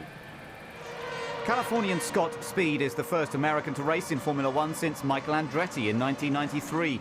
He'd love to do well at the Motor Speedway, but it was left to a familiar face to be on pole. Hello everybody, it's Michael Schumacher speaking, and I'm going to take you around for one lap in the United States. Alrighty, we start up, we get into the banking to get the right sort of speed onto the main straight, which is a long one. I can talk a lot and I can do a lot. As you see, I'm pretty busy with my hands, getting everything correctly setted for approaching the first corner. Braking is about 90 to 80 meters, then turn 1, 2, pretty tight corner, second to third gear, turn 3 flat out, into turn 4, which is pretty twisty, very easy to overshoot and get it wrong. Now we get turn 5 and turn 6. 6 is a long corner. Car tends to understeer pretty wide. Then you must hit the apex right to have a good exit, and then enter 7 good. Particular 7 is important as we get for a back straight, so you want to take out a lot of speed if possible. Brake at about 50 meter, entering turn 8. It goes all the way almost to the grass. Then is a first gear corner 9 and 10, pretty slow, but anyway important, because this one in particular, you take good speeds out of it into 11, which is then even more important because now you take the apex speed for all the straight through the banking, which is flat out, and naturally it's the most time you can take as benefit. If you get that last corner right, you carry all that speed down the straight. This was a reasonable lap, and as you may know, we got the Grand Prix afterwards. Enjoy the race.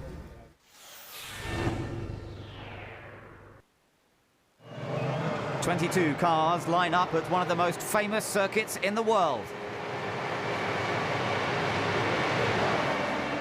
The Ferraris get away together. Alonso joins them while Barrichello gets squeezed out of the equation by Villeneuve. Massa gets the inside line into turn 1, but it's hotting up in the midfield. Montoya tries to go around the outside of Button, but hits his teammate and it all spirals out of control. Nick Heidfeld is lucky to be unharmed. But that's not the only incident. Webber nearly flips over Klein, leaving the back of the field to take evasive action.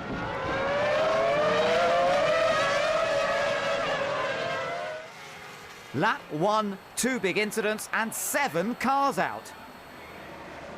But who will be deemed responsible?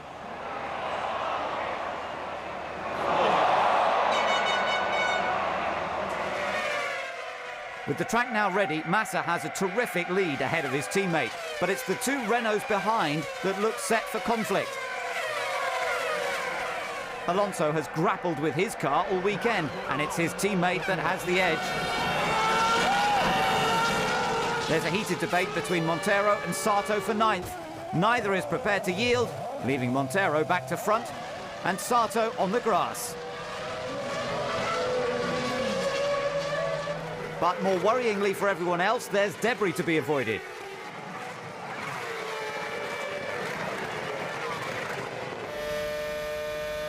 Fisichella succeeds in his move on Alonso.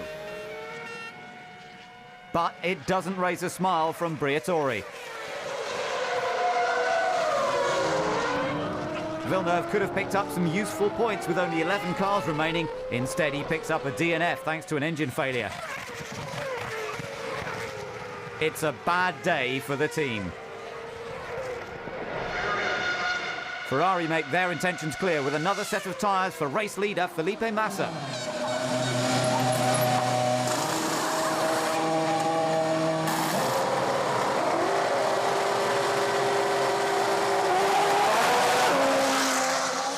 It's one of the longest pit straights in Formula One. He's lost the lead to his teammate and he'll have to settle for second. Antonio Liuzzi accepts nothing. He's on the hunt for his first point of the season in the Toro Rosso.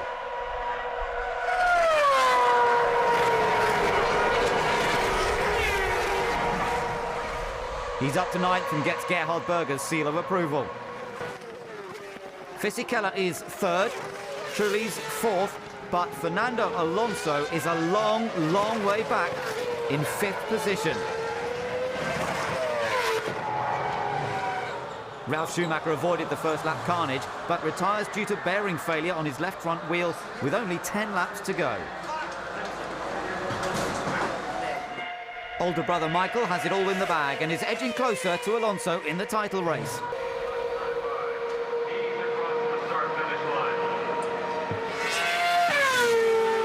He exits the banking at one of his most rewarding circuits to meet the checkered flag first. Teammate Massa rounds off a perfect afternoon for Ferrari. Fisichella finishes 3rd. Trulli maximised his one-stop strategy to finish 4th. Liuzzi scores the first point for Toro Rosso. It's the first double retirement of the season for Midland. Michael closes the gap to Alonso, and Fisichella gets ahead of Raikkonen. It's the first time McLaren haven't scored this season, and Williams go 5 races without a point. Ferrari take their first 1-2 of the season, and with both Germany and Italy through to the semi-final of the World Cup, it's been a good weekend all round for Michael Schumacher. Have they got the momentum to seal another title?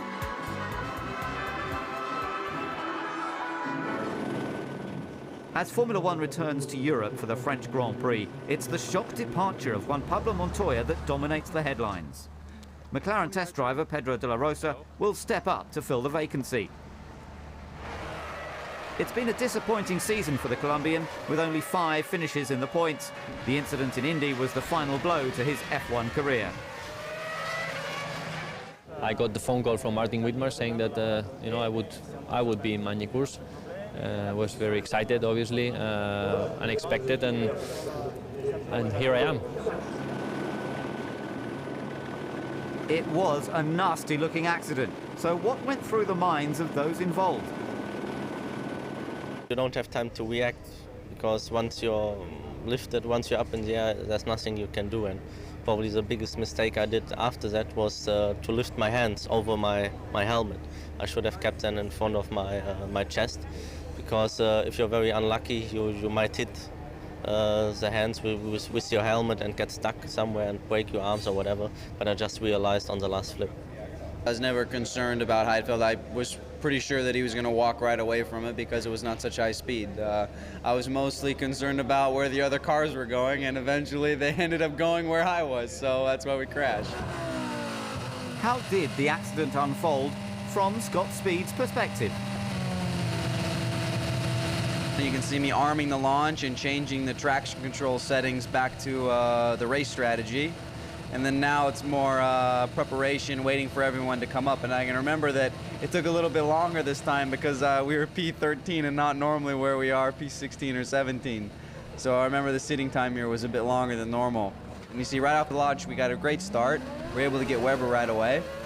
And at this point, normally I was going to commit to the left side because the way things worked out, I was forced down to the bottom, which is not normally where you want to be here. But for us, it worked out great because I was able to get by Ralph and the guy that was outside him. And right here you can see Montoya hitting the back of Kimi and then into Button, which caused Heidfeld to flip, and then basically a wall of cars to come to the outside of the track where we were. So through no fault of our own, we were collected into the accident.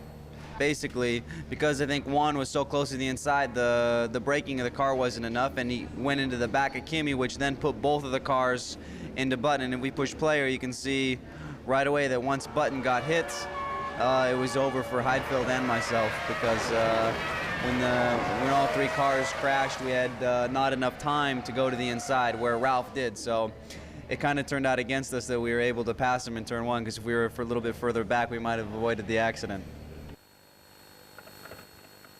I wasn't certain until I saw the replay if I put my steering wheel back, and I remember thinking on the airplane over, man, hope I don't get another penalty for that.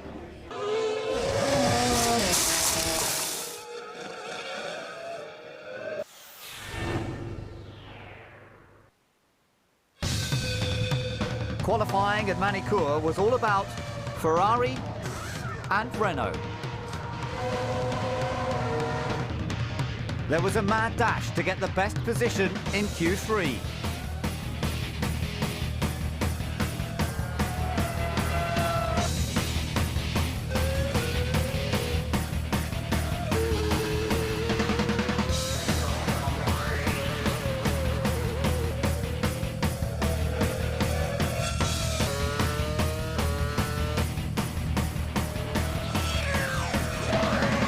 When Michael took on new tyres, so did Alonso.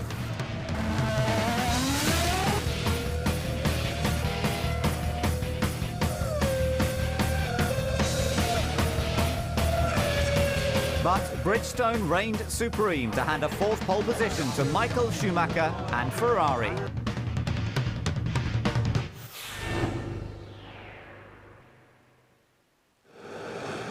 Race day dawns and it is still exceptionally hot. Tyre consistency will be crucial. Michael gets a good start, but Massa's under threat from Alonso. Felipe wins it this time, but he's still in danger. So is Webber. Coulthard wants 9th. An engine change left Rosberg 19th. Now he's trying to make a comeback. But Button isn't as easy to pass as the Midland of Albers. Honda boss Yasuhiro Wada keeps an eye on proceedings. Button fights back, but Rosberg has got nothing to lose.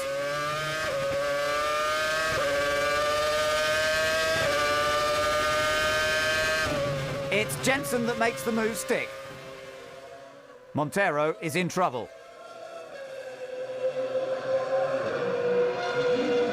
Chasing Montagny, he lost the back of the car and speared over the curbs. He loses hydraulic pressure, and it's the end of his race. Likewise for Barrichello, he suffers a suspected engine problem on lap 18.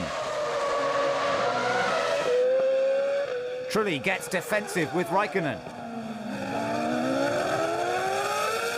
But Kimi hangs on to the inside line and has the momentum to claim the position.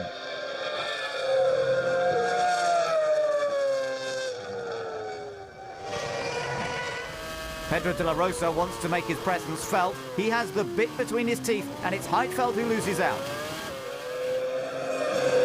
Trulli's efforts were in vain, and he retires in the garage with a leak in the braking system.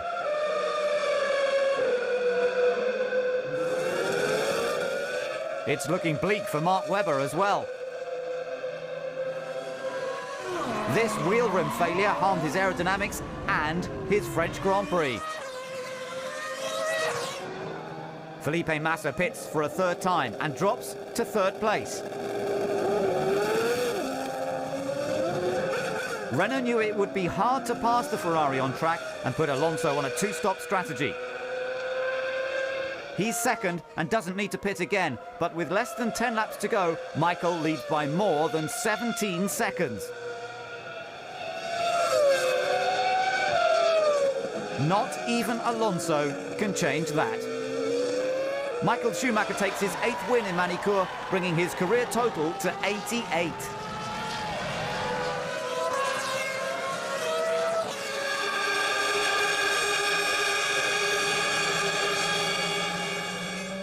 Ferrari's domination is not the result Renault wanted in front of 6,000 Renault personnel. But for the Italian team, it's exactly what their championship charge needs.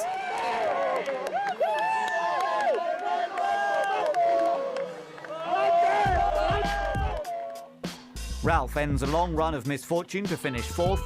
Fisichella was disappointed with 6th. De La Rosa scored on his first time out. But what about Felipe's efforts? I think he done great. 6 points, 3rd position, podium. It's a good result. Michael, 8th French Grand Prix, how does that feel? I look much more forward to have an 8 in the end of the championship on a number which is more important. Ambition has never been lacking for Michael Schumacher.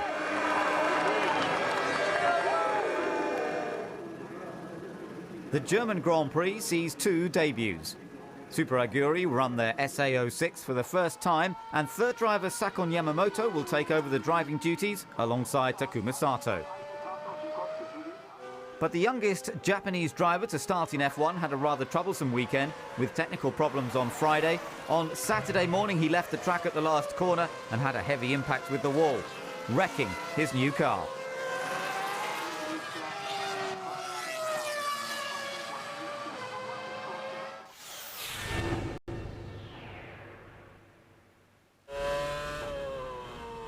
For pole sitter Kimi Räikkönen, it was much more straightforward. When you cross the line, you just gonna focus on the first 2 corners because those are most important. If you have a mistake on those, the lap is gone already. And once you get through the first 2 corners, you get the rhythm going, and it's much easier to go after that. But the first couple of brakings are almost the most important. I have a lap time delta on my dashboard, and I can see comparing my previous fastest laps, and then I know of course what has been the quickest lap so far, so I have some idea always how it is going and what is happening.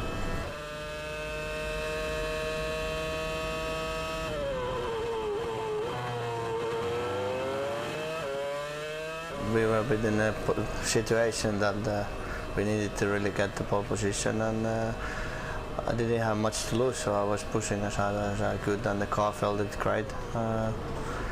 And that's really, I was putting all the effort on every corner and try to get it right. Pole position is always the best, and it was nice to have it in Germany, one of the home Grand Prix for us in the Mercedes, and it was a good moment. It's never perfect. If you do it 10 times, you're gonna maybe gain on some place, but it was as good as I could get it on that time, and that was enough for us.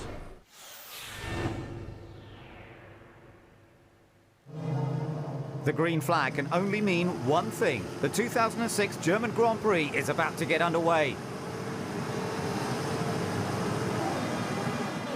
Räikkönen is away well, but Alonso storms up to 5th by turn 1.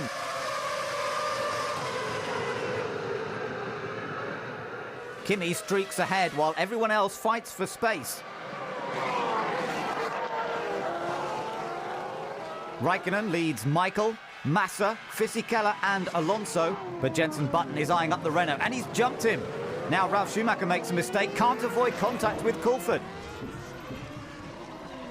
DC survives, but Ralph needs a new nose cone. Rosberg's pushing hard on the opening lap, maybe too hard. He loses the back of the car, careers across the gravel and into the wall. With only 10 laps gone, McLaren prepare for a pit stop. Räikkönen must be 3-stopping. This will drop him right down the field, and he's going to have to work hard to claw his way back. Barrichello is chasing Webber. The Williams can't do anything to hold him back. Honda look impressed. But it's too much too soon as Barrichello's engine catches fire.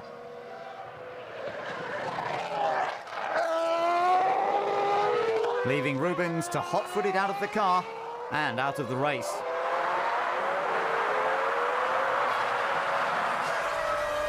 Michael is exiting the pits as teammate Massa storms down the pit straight. Can he beat him? Felipe slots in behind and retains the status quo. How far will he challenge Michael?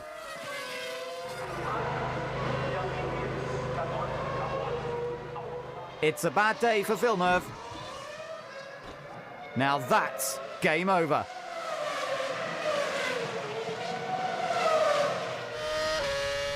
Trulli started from the back, but he's making his way through the field and passes Klein for 7th. Toyota will be glad they have him on board until 2009. Coulford's 11th place is under pressure from the Uzzi's Toro Rosso. DC can do nothing to stop the Italian from flying past.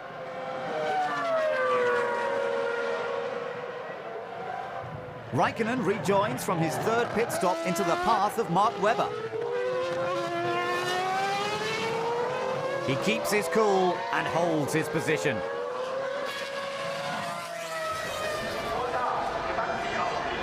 The Finn is on a roll. His strategy may have worked against him, but his driving skills are spurring him on. Now it's Button who's under attack.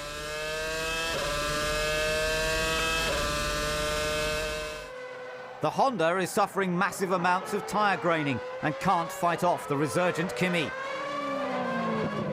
Webber had been running well, but now a water leak terminates his chances. Probably won't make it back, Mark. Just drive back on low revs. If you have to stop, stop near a fire marshal, because it'll be very hot underneath. Just drive back to the pits. If you don't make it, stop near a fire marshal. Trulli's had a storming race. Now he's challenging both Renaults. He even gets a good view of a rare error from Fernando. The Spaniard is lucky to get it back on track without damage or losing a place.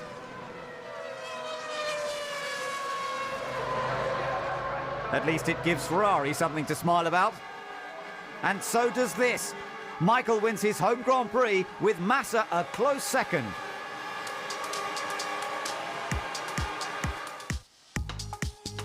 Ralph was 9th despite his collision and a drive-through penalty. Both Williams failed to finish. Klein scores a point for Red Bull.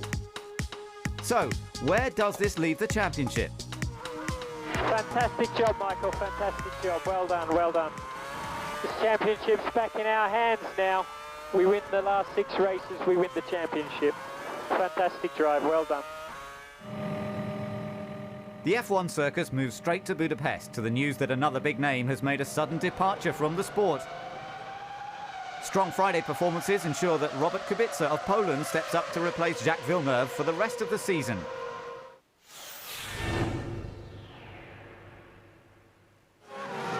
Before qualifying even began, there was controversy. Fernando Alonso felt Robert Dornbos hindered a flying lap during Friday's 2nd practice.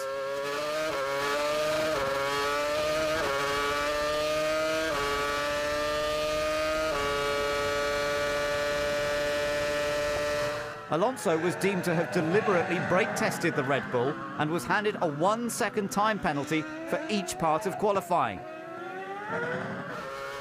This was in addition to another 1-second penalty he received for overtaking under waved yellow flags later in the session.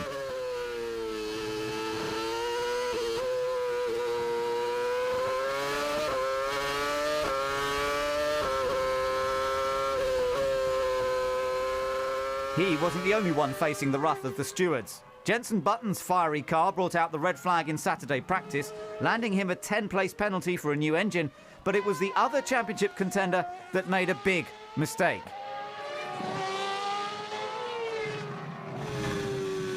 Kubica followed Alonso and both slowed in response to the flag. Come in slowly, mate. Come in very gently. But Michael passes them both. And he too gets a 2-second time penalty for each part of qualifying. Michael overtook two cars with red flag. One is me and one Kubica. Sorry, mate, who did? Michael Schumacher overtook two cars. Kubica me, and now he's coming to the pits in front of us. Okay, so it was you and Kubica that Michael overtook then? The incident was in 10:13. Okay, thanks. We're talking to Charlie, so. I don't really want to explain. I mean, certainly I have quite a proportion in my own hands and I'm responsible to some degree for that myself. But then if you watch the pictures, you may understand why I have been doing what I did. The pictures are more explaining than I can do with words. So, with Alonso 15th and Schumacher 11th, it was up to Kimi Räikkönen to take pole position with a late flying lap. It's a tricky circuit. What are the miscreants' chances? Well, we are 11th and 15th, so it's only one car length between us, the 13th guy. So, you know, we are quite close. In one lap, single lap, we know the Bristol and the Ferrari are really quick, unbeatable. So, you know, we have to believe in the long run and, you know, we will do the maximum. Michael, me, all the drivers.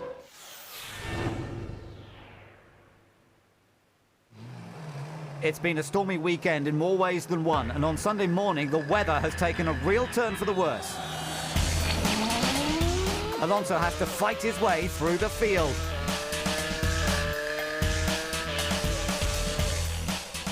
Räikkönen maintains his advantage. Michael exploits his cracking start through the spray. Alonso has a bit more on his plate.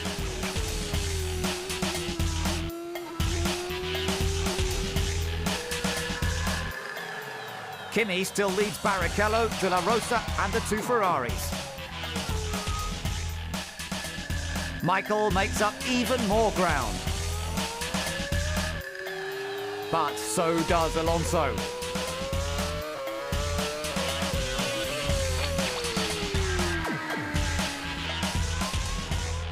He's going well in the wet conditions.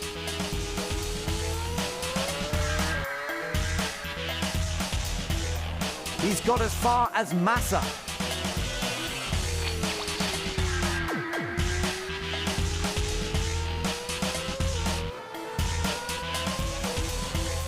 Grip is not at a premium, but Fernando keeps on regardless.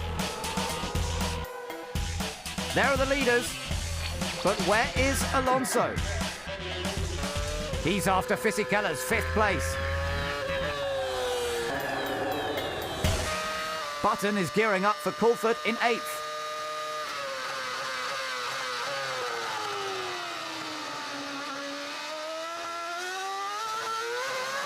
Meanwhile, the title contenders go head-to-head. Alonso versus Schumacher.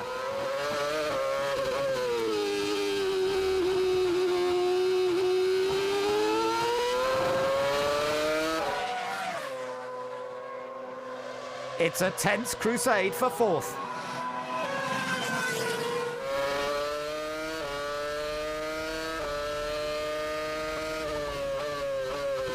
And in these conditions, a battle of nerves.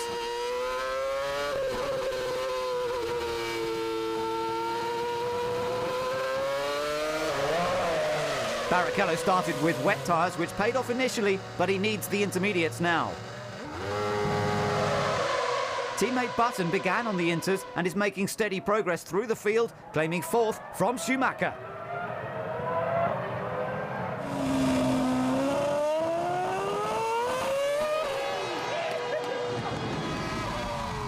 Kubica is harassing Scott Speed. He wants to cause a stir on his first F1 appearance.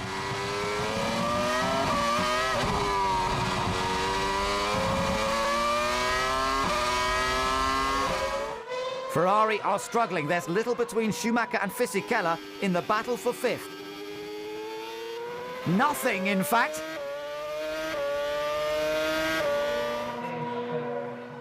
De La Rosa exits the pits as the sparring duo head down to turn 1.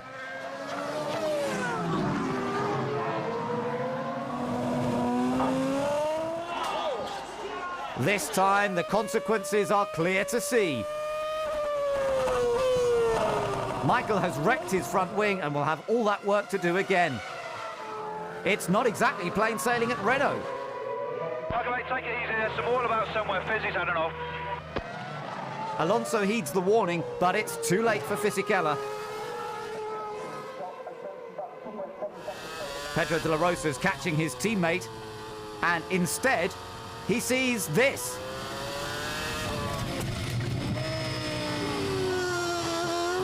A bird's eye view of what could have been a very nasty accident. Liuzzi went wide to let Raikkonen through, but Kimi didn't expect him to slow and can't avoid driving over the Toro Rosso. The safety car is deployed, so everyone piles into the pit lane. Only Liuzzi stays there. Alonso leads the Honda of Jenson Button, but on the restart, the action is elsewhere. Massa and Ralph debate 8th place, leaving Ralph in a spin.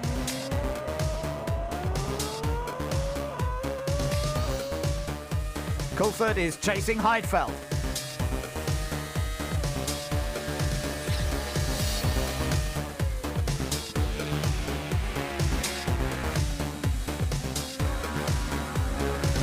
He could be set for a good points finish if he keeps it up. A clout from Schumacher won't help, but does the Ferrari more harm. Ferrari continue to struggle, but Kubica offers Massa no sympathy. He wants points in his first race. But are the conditions changing? Scott, do you think it's already for dry tires? Already dry tires? Yes, I think we should go dry tires very soon. Michael has another go at Coulthard. And gets it right this time. Speed rejoins with dry tyres. Maybe a little optimistic. Montero and Sato keep it close. These two have a history, but keep it clean this time. Definitely too early for dry tyres. The battle at the front is still between Button and Alonso.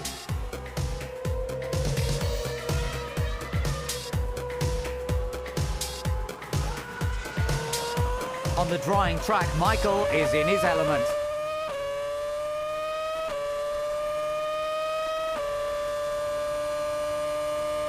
And Heidfeld loses out.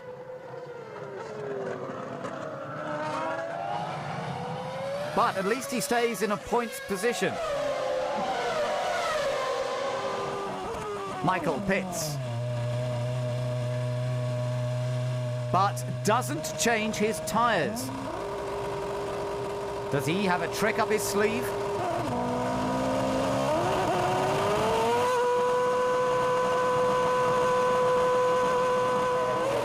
Alonso makes his one and only pit stop.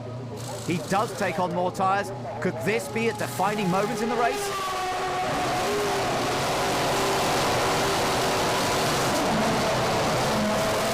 The strategy is certainly working. No, he's got a problem. He's really struggling. Now something falls off his car, leaving him with plenty more tyres at his disposal. That's it for Renault. What happened is a dry shaft gone in the pits, and I fell straight away after the pit stop. I tried to make the first corner, was nearly on the limit, but the second one was too much. We see how it finished the race, but you know, mechanical problems always happen for everybody. New leader Button makes the change to dry tyres.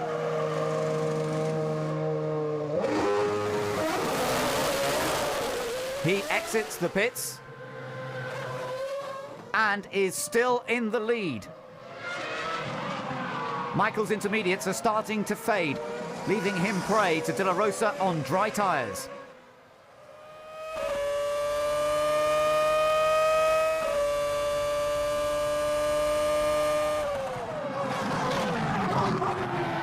How long can Michael keep his position?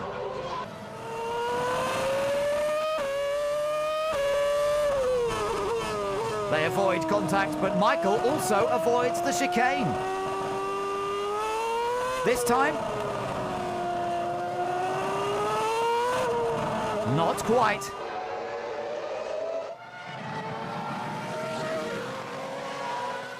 Still no contact. Still no chicane.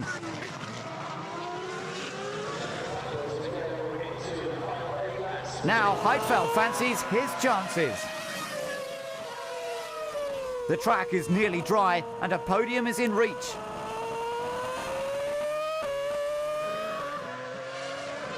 There's slight contact and Schumacher still misses that chicane. It might have seemed minor, but the nudge puts an end to Schumacher's race. Ferrari should have been making the most of Alonso's demise. Instead, a roller coaster ride of a weekend finally comes to an end for Michael Schumacher.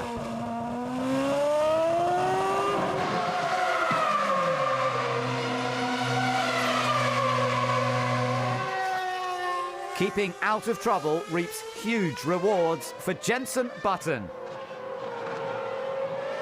Despite starting 14th, he survives a tough and challenging race to take his maiden win in Formula One.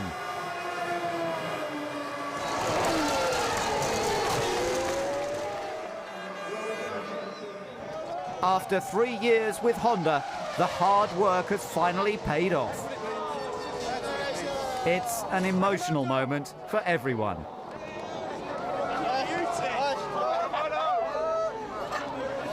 It's been a race of firsts. First win for Button, first ever podium for De La Rosa, and for BMW Sauber. It has to be one of the most entertaining races of all time. And the man to take the prize is Britain's Jenson Button. Massa and Michael benefit from Kubica. The pole was disqualified for a technical infringement. DC was lucky to finish 5th considering the number of cars that hit him, but there's no birthday celebrations for Liuzzi. It's the first time Alonso hasn't scored since Hungary 2005, and now Michael is only 10 points behind, with Massa a strong third.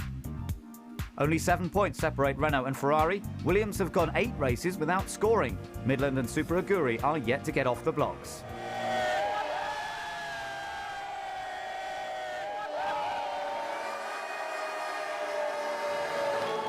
It's what he's been striving for since he started his F1 career in 2000. Finally, his time has come to take the top step. Hey, just a quick message to say thank you to everyone back at the factory and also to the race team here. It's been a tough few years. You know, I've been with the team for 3.5 years looking for that first win. We've had some great times. We've also had some pretty torrid times. So I'd like to say a big thank you for all your hard work. And I know you'll never give up, and you haven't.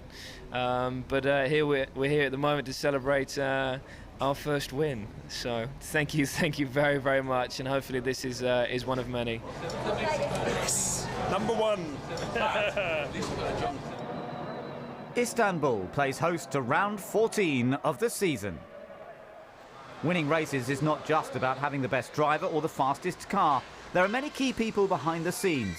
Who's the man behind Michael Schumacher? I'm Michael Schumacher's race engineer. Fantastic job, Michael, fantastic job. Well done, well done. This championship's back in our hands now. We win the last 6 races, we win the championship. I think the championship's going to come down to who gets the most out of the car, who gets the most new pieces on the car, who makes the biggest improvement to the car between now and the last race. Chris Dyer is the man who oversees Michael's progress from the pit wall. What challenges are posed by the format of the race weekend in 2006? Qualifying now is really a lot about managing the timing, getting out on the track when the track is clear, and then juggling the pit stops in the final part of qualifying again to ensure that we get out there when the track is clear. Saturday night then is about thinking forward to the race, fine-tuning the strategy, which may be a little bit dependent upon where we ended up in qualifying. Obviously there are things on the car we can change during the race which affect its performance in terms of tyre pressures, front wing. Sometimes you're running on a strategy very similar to the opposition, so it's very clear for Michael where he is. But when you get in situations where maybe you're on a 2-stop and the other cars are on a 3-stop, it's not always clear to the driver where they are relative to the other cars. So then you have to sort of project forward and try and explain to him what the situation will be after all of the pit stops. And if you think back this year to the situation in Imola, where we sort of clearly were struggling with the speed of the car, we had Alonso behind us very quickly, and we managed to play some games at the last pit stop, get out in front of it and win the race. And you know, that's a really pleasing result.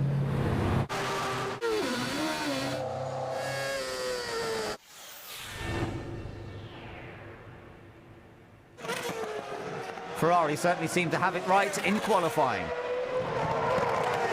They dominated all 3 parts. But when it mattered most in Q3, it was Felipe Massa that topped the timing pages to take his first ever pole position and Ferrari's first in Turkey.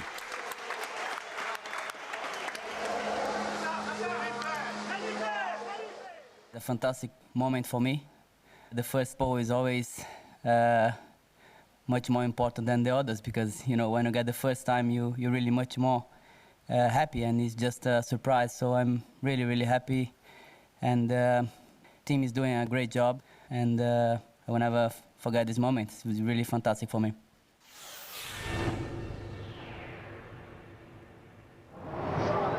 They're all set for the second Turkish Grand Prix. And it's Renault chasing Ferrari. They protect. Now it's anyone's game. Ralph hits his teammate, loses his front wing. Raikkonen takes a hit from behind. There'll be plenty of pit action. Nose ready. Fizzy, please get a nose ready. Fisichella braked. Massa leads the survivors, Michael, Alonso, Webber and Button.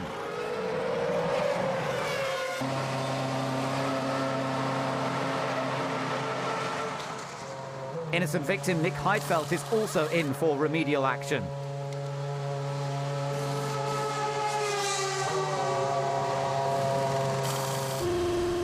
The rear end contact has left Raikkonen with a puncture, and he has to crawl back to the pits for almost a full lap. But he's not the only one. Sato's also had contact and ruined his tyre.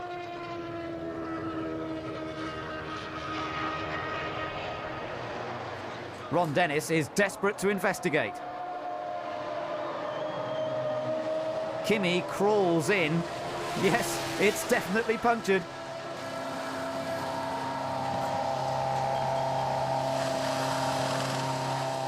The team get to work. Has there been any more damage on the way into the pits?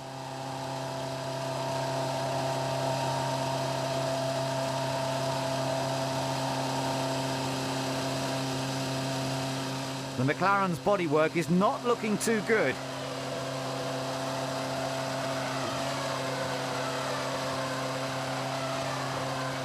The offending piece is removed, and he rejoins.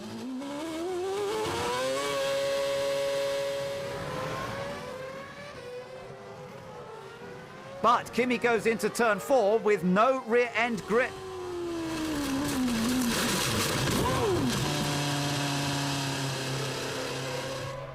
Now that is game over. Kubica's keen to put the disappointment of Hungary behind him and wants to dispose of Rosberg.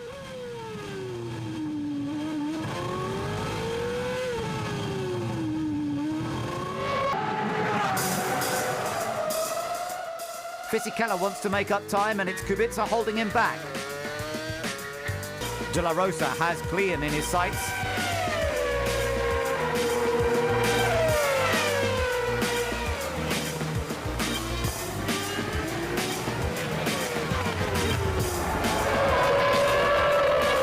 Yamamoto Binotto still can't get the car to the finish line. Rubens, use overtake. It is more power, not just revs, it is more power. Use overtake. His instructions are clear. Massa makes his second stop.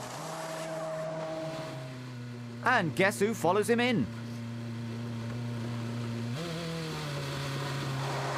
Fernando may have got the jump before thanks to the safety car, but this Ferrari is staying ahead.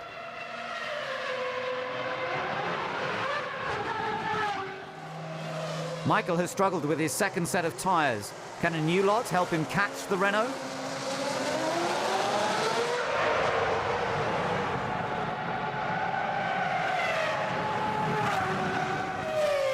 He rejoins not far behind Alonso.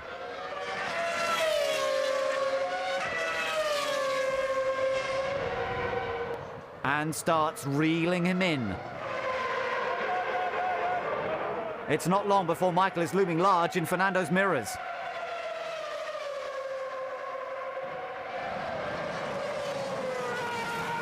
This is going to be a fight to the bitter end.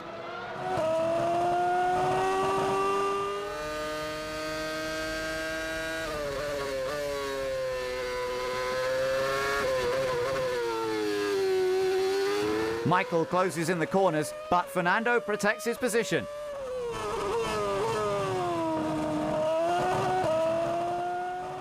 While that scrap continues, Felipe's dad is keeping an eye on his son's progress at the front. It's the final lap. The checkered flag cannot come soon enough for his supporters. The gap is just 0.081 seconds. An amazing battle, but the day belongs to one man. Thank you, guys. Thank you. Sorry for Michael, but thank you. It's a very special day for me. Thank you. The last Brazilian to win a Grand Prix was also in a Ferrari. Now on his 67th attempt, it's Felipe Massa who wins his first Formula One race.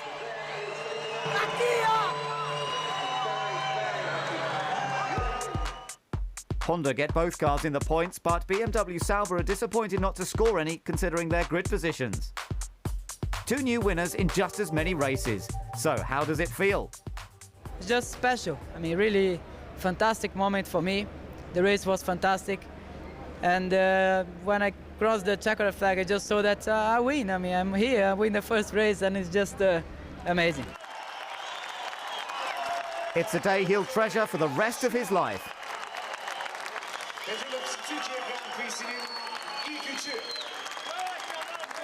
Ferrari may have had the equipment to win the race, but Renault took every opportunity to show they mean business. The Italian Grand Prix brought more controversy.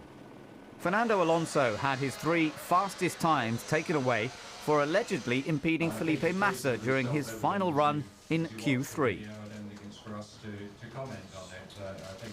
Alonso got his penalty, although the stewards conceded he may not have done it deliberately. You know, it's a funny thing at Monza, you spend half your lap trying to get a tow and half your lap trying to avoid traffic. And I think here, you know, Massa has got a good tow. You'll see from the timesheets that his S2 speed was the fastest of the qualifying session. We're on board with Massa as he starts his last lap. Alonso is just ahead. I believe the intention of the rule was if everybody deliberately try to stop the competitor, will be penalized. But first was not any deliberation in this. A second one looked like Massa lose the aerodynamic in the parabolica because was under meter behind Fernando car. We seem to have forgotten that prior to 2003, this is what qualifying was all about. And as Fernando said, all we want really is to just be involved in a sport and nothing else. Qualifying is an exciting procedure, and we appreciate that excitement.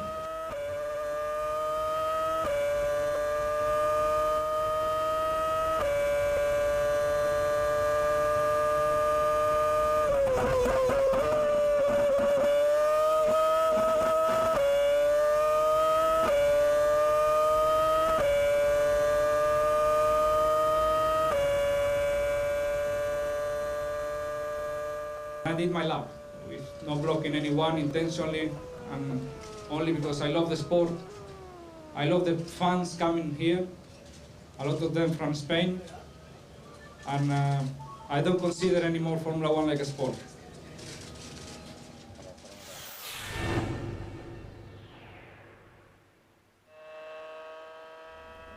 What?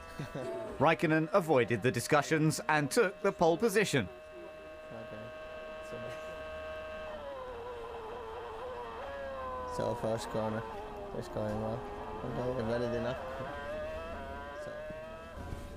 It's very nice circuit. I like it a lot. It's completely different and it's more like an old style circuit, and it's very good. Hi, Skiri, and that was my pole position lap in Monza. Hopefully you like it.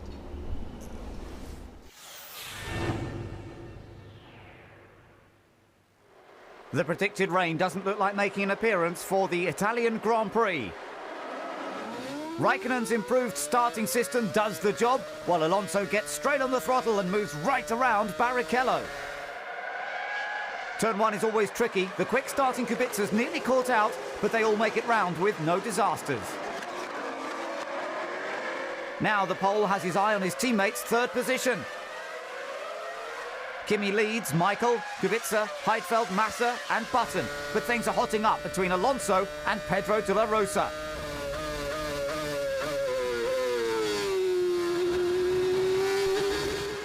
Kimi is pulling away while Massa is pursuing Heidfeld.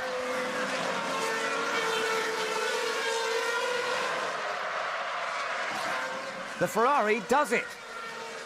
So does Button. Now Alonso fancies his chances.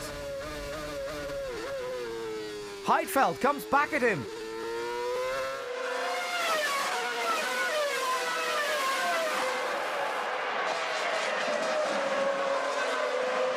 Neither driver will give up. It's a tense time for Flavio.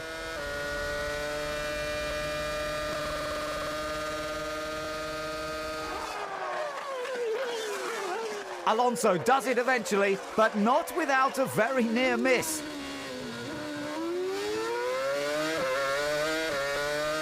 Another DNF for Rosberg thanks to drive shaft failure. No failures at the front. Kimi's pitted now. Michael's in for his stop, leaving Kubica to lead the race for the first time.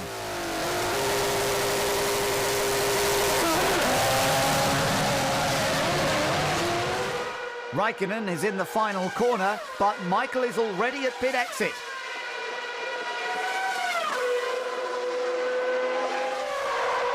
McLaren's luck takes a nosedive. Now that De La Rosa retires with an engine failure. Heidfeld's had a drive-through penalty. Now he's battling a Renault again. This time it's Fisichella's 7th place under attack. It's not been a great weekend for Renault. Raikkonen is second, but the action is between Kubica and Alonso.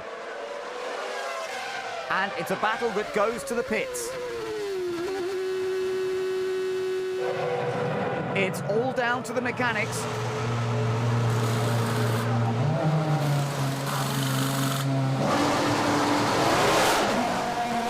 Alonso's out. So is Kubica. They're side by side in the pit lane. And Alonso edges ahead with Kubica and Massa behind. Can he catch Raikkonen?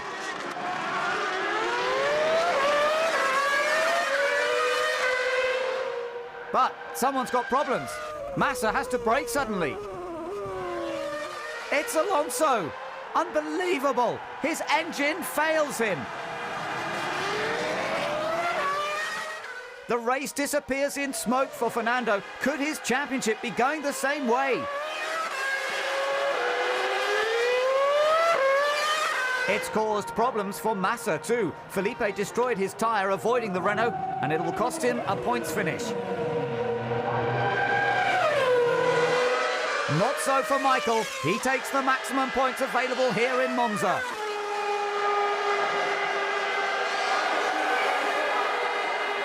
Ferrari now take the lead of the Constructors' Championship, and Michael is only 2 points behind Fernando. The significance of this win is only too evident as Michael embraces his wife Corinna and Jean-Todt. Kubica is the first Pole to make it to the podium, and in only his 3rd Grand Prix. Fisichella fought with a heavy fuel load to climb from 9th. Webber got the car to the finish, but without any points for his efforts. It's been a very emotional weekend for Ferrari, but winning in front of the Tifosi means so much. The Italian Grand Prix has kept the fans thoroughly entertained. But today, it's all about one man and his future. This is going to be my last Monza race I'm going to do. At the end of this year, I've decided together with the team that I'm going to retire from racing. It has been an exceptional, really exceptional time what motorsport in more than 30 years has given to me. I really loved every single moment of the good and the bad ones. Those ones make life so special. Particular, I should thank my family, starting with obviously my dad, my passed away mum, and obviously my wife and my kids, who at all time supported at what I was doing. And without their support, without their strengths to survive in this business, in this sport, and to perform, I think it would have been impossible. And I can't be thankful enough, obviously, to my family, but as well to all my mates at the Benetton time, and obviously especially at the Ferrari days, when I've made so many friends. I have so many great guys in that team, and it has been a really tough decision to decide to not work together at this level with all my friends and my engineers and everybody. I mean, they're just so great. And but one day, the day has to come, and I felt at a point that this is the moment. All that remains is to see whether he can go out on a high.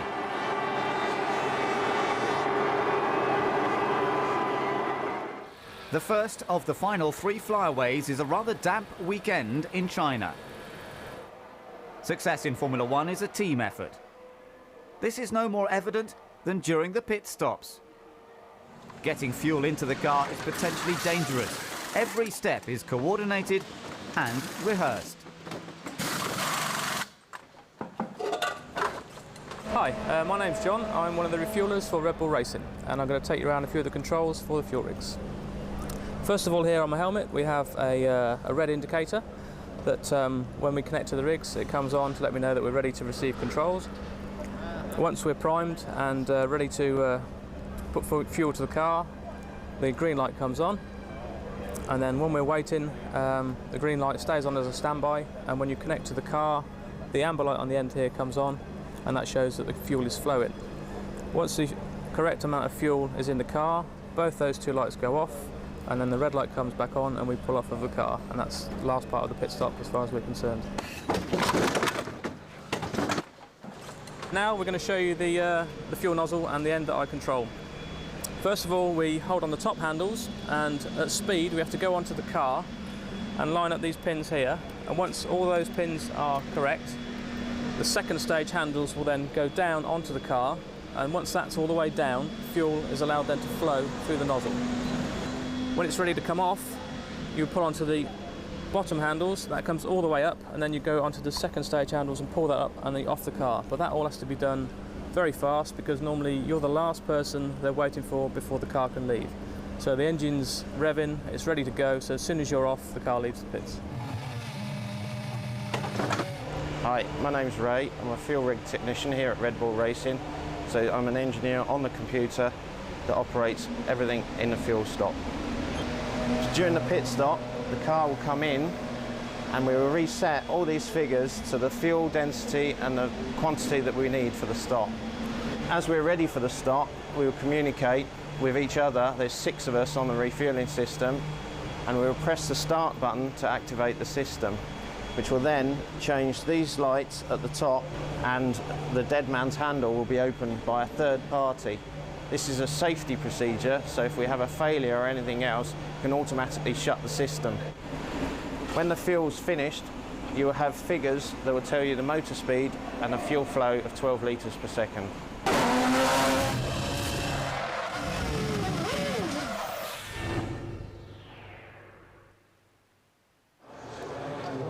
There are a few changes in Shanghai. Robert Dornbos replaces Christian Klein at Red Bull for the rest of the season, and Midland have new livery following their takeover by Spiker in September.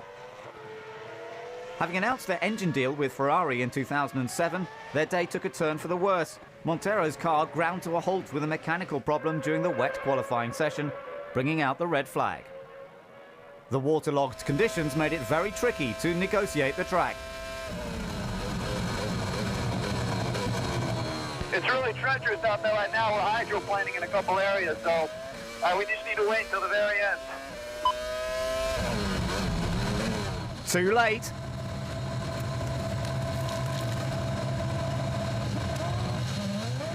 Others had good fortune on their side.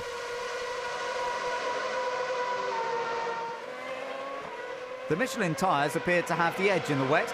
For the first time since Canada, Alonso took pole position, with his teammate Fisichella second.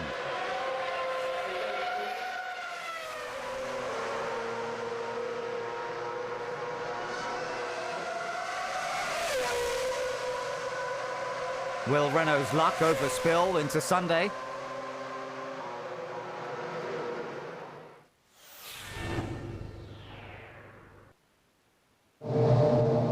With conditions rather changeable, Charlie Whiting has his work cut out on race day. There are 56 laps of action to come around this Shanghai circuit. The Renaults both get away well, as do the Hondas, although Raikkonen could have some say in that. He disposes of Button, Barrichello, and takes his chances with Fisichella. A small slide gives Jensen a helping hand.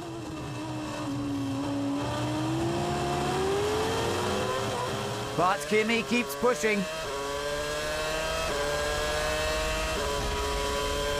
It's almost impossible to see.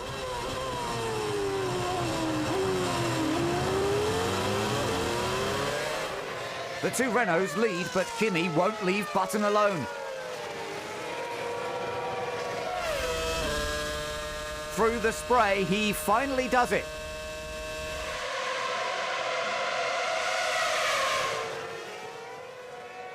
Alonso has a good lead over Fisichella, who's being chased by Raikkonen. Then it's Button, Barrichello, and Michael Schumacher. Ross Brawn has a lot on his mind. There's quite a few cars between Michael and Fernando. Schumacher knows it and sets to work on his former teammate.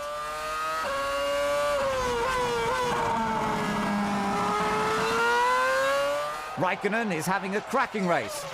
And Fisichella has no answer. Michael now gets past Button and makes it look easy. 2006 has been anything but for Ron Dennis. Kimi retires thanks to a problem with the throttle activation system. The man he's set to replace at Ferrari next year is in for his first pit stop and keeps the same tyres. But when Alonso comes in, he changes his severely worn front tyres.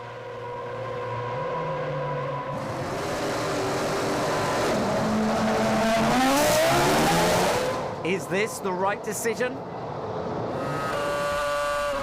Michael has made up time through the stops. That's Fisichella and Alonso ahead. Fernando's gap has been slashed.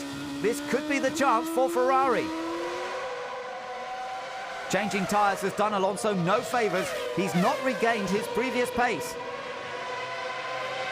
Fisichella didn't change tyres and is able to take advantage. But going wide only means Alonso gets past and Schumacher gets a chance. The German will take any opportunity. Fernando is severely threatened. The team must take action. Renault consider their strategy, while Fisichella puts another move on his teammate.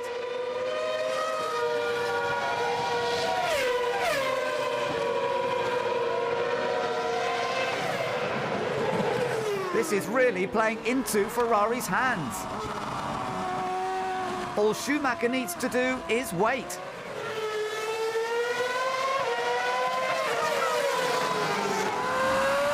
To pick up the spoils. Renault changed tack. Alonso pits early for dry tyres in a bid to catch Michael. But another problem with the right rear wheel costs him time. Just like Hungary.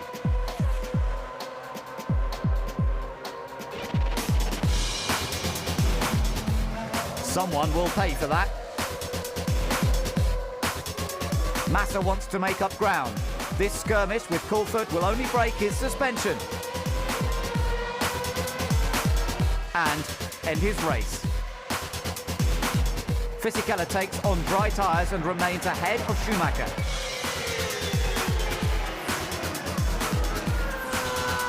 But with cold tyres on the slippery track, he's easy prey for Schumacher. Now Fernando's found his form, he's chasing Fisichella.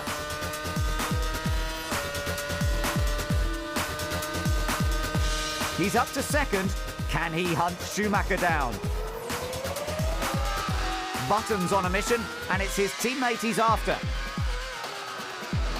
A little error nearly has big consequences. He gets back in the hunt.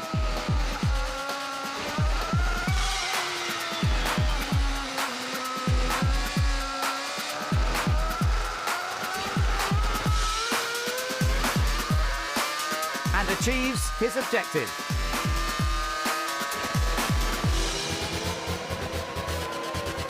This man usually gets what he wants.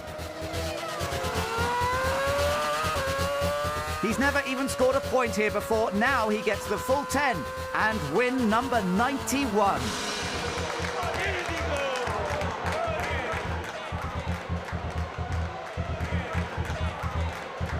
Sato needs to watch his mirrors. Button and Heidfeld are orchestrating a final lap dash for fourth.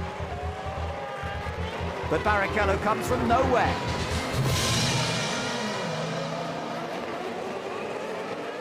Leaving Jensen to cruise to fourth.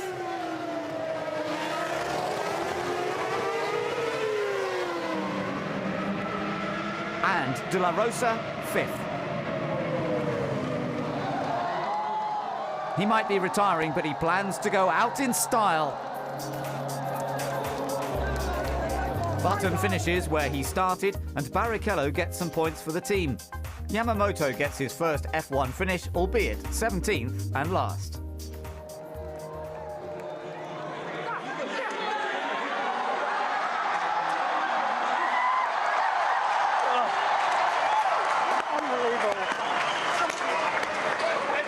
Red certainly was the lucky colour in Shanghai this year. Fisichella's podium ensures he leaps ahead of Massa, but the real talk is about Alonso and Schumacher, tied on points with 2 races to go. 6 wins for Alonso, 7 wins for Schumacher. Renault lead Ferrari by 1 solitary point. This title will go right down to the wire.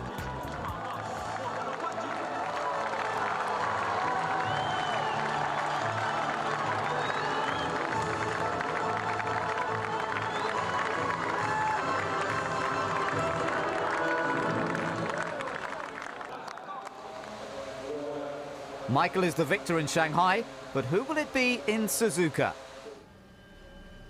It's a short trip to Japan for the penultimate round. Who will become champion? I'd say Michael probably because of the way the Bridgestones are working. I mean, the situation for Alonso is not easy, but I hope he will win. Well, I'll say Michael Schumacher. I guess Michael has got some more chance because he's on fire at the moment. And but I hope Michael win because it's his last Grand Prix. I think it's going to be Michael. I think Fernando. So that I don't know and I don't care. Me.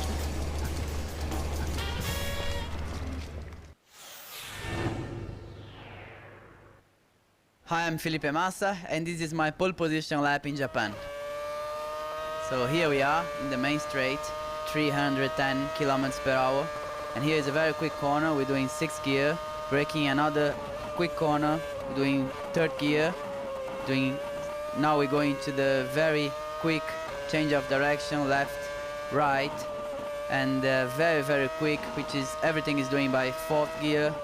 Here we are in turn 6. Very understeer corner. Turn 7 is a really quick corner going uphill. We go up to 6th gear. Now we have a very quick corner in 5th gear. And then another braking in 2nd gear, trying to use the curb as quick as possible. Now it's a big braking going to 2nd gear, even 1st gear to have a good exit. Going again uphill, 3, 4, 5, 6 gear, and finally getting to the 7th gear in the end of the straight. Now is the spoon. It's a very quick corner on the 5th gear, another braking, going to 3rd gear, going downhill. It's a very oversteer corner in the exit on power. And now we are in the back straight, where we get the maximum speed.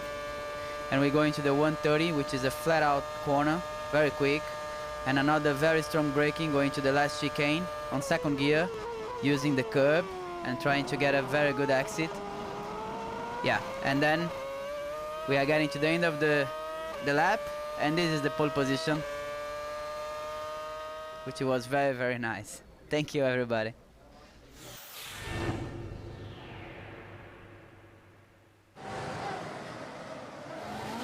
Massa keeps his lead, but Alonso struggling with the Toyotas.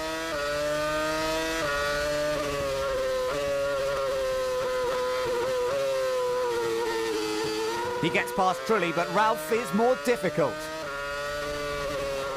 Massa leads Schumacher. Ralph provides breathing space from Alonso. While it's Japanese driver Sakon Yamamoto bringing up the rear. Michael wants to win this race and take a step closer to another championship.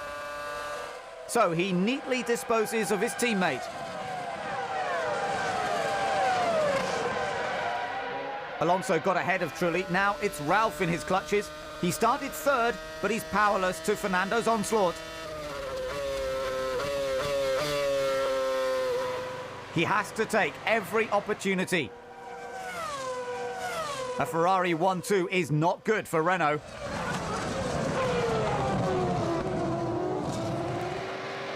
Alonso exits his first stop. Massa can't do anything. The Renault's up to 2nd. And is on the hunt for Michael. Christian Albers has a lucky escape. A horrific mechanical failure could have been much worse.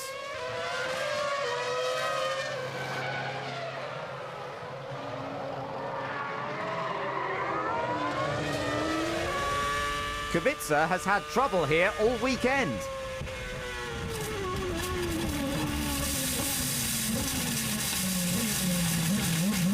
He does well to get it back on track. Alonso's determined to keep his championship on track. He's closing on Michael.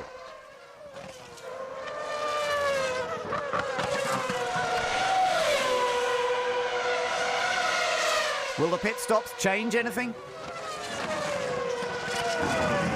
Michael looks to have it in the bag.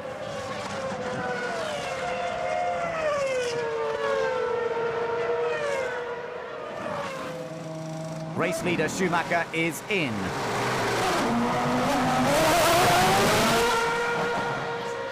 All seems lost for Fernando. Or is it? Second placed Alonso cannot believe what he sees.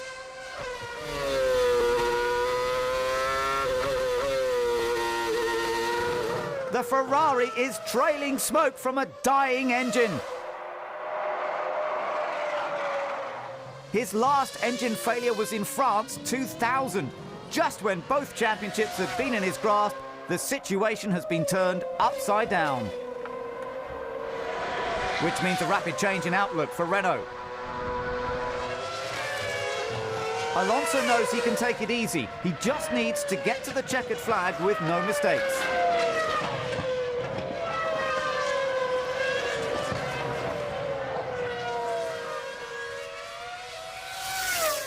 He's had bad luck himself, and he won't be taking any chances. There's another championship within his reach. And Fernando knows it.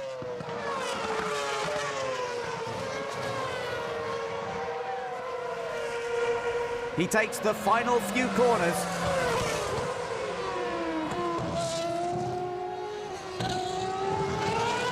To victory at the Japanese Grand Prix.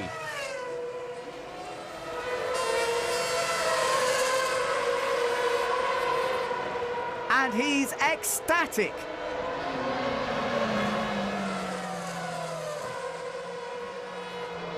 At least he stopped dancing, but now he's taken up mime.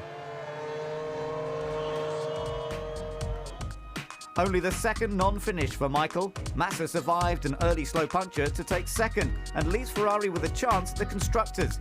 It just shows how quickly things can change in Formula One.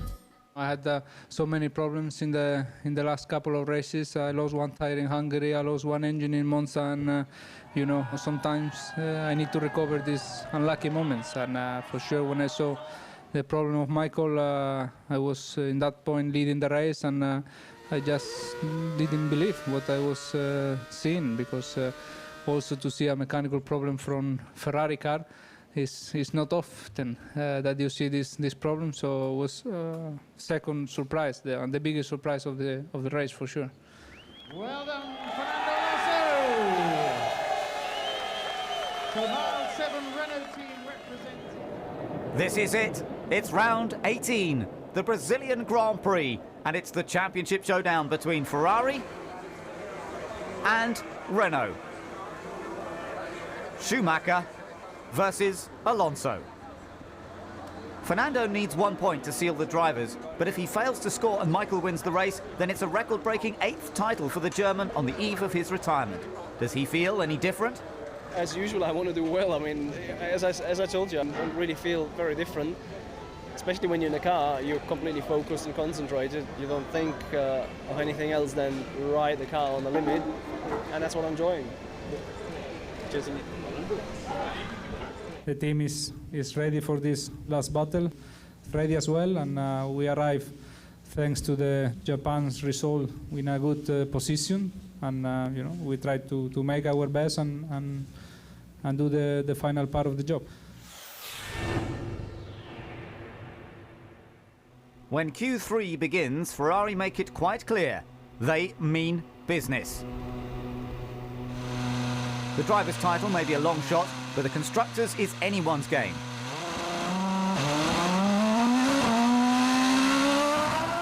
Michael Schumacher heads up the field.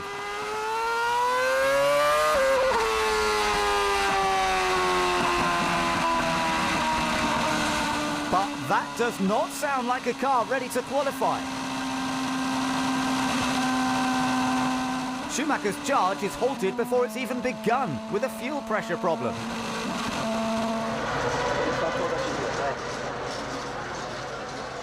Renault sit tight. While Michael spends the session sat in the garage without setting a fast lap. Alonso secures 4th, so it's left to Felipe Massa wearing the colours of his country to show what the Ferrari is capable of with pole position.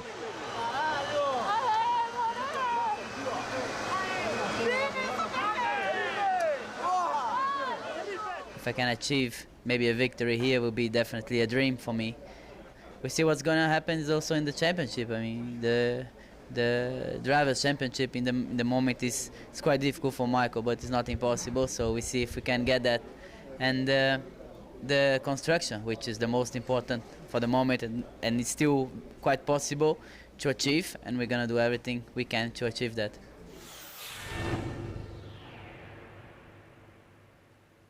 Hi, this is Mika Häkkinen. Welcome to Brazil. Obviously, it's the last race of the Grand Prix 2006. Enjoy. It's also the last time these two men will go head-to-head on track in what is set to be an almighty conclusion to the season.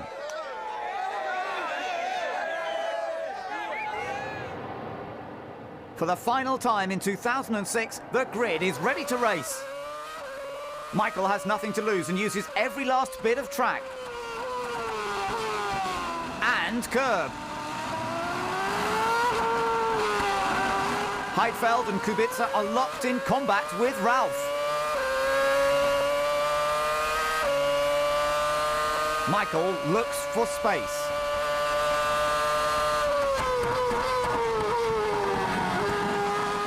And finds it to jump both BMWs. Schumacher is a force to be reckoned with, but at least Alonso kept out of mischief. Webber brakes late and gets hit by his teammate.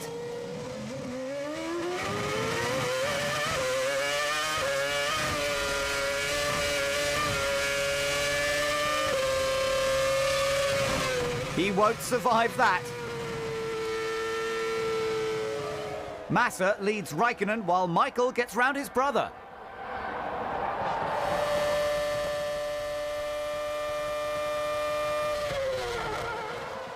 Rosberg doesn't get round one lap.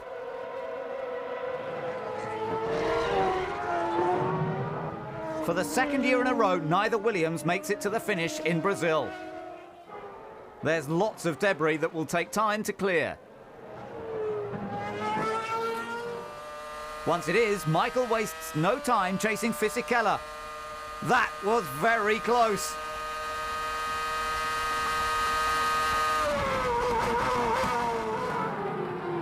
Did they touch? Michael certainly struggling with the car. Giancarlo retakes him.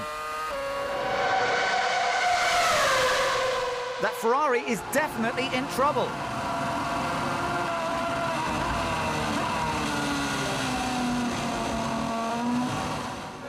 And that's why a puncture forces him to crawl back to the pits.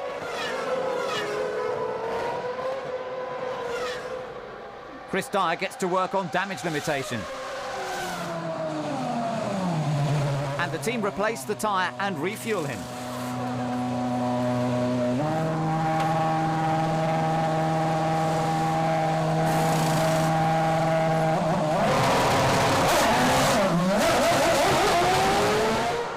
Jarno Trulli joins his teammate in the pits after they both suffer a problem with the central element on the rear suspension.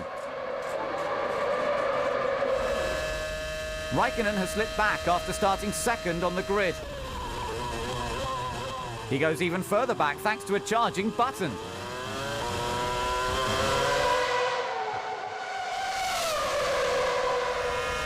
Heidfeld gets in a tangle with Liuzzi.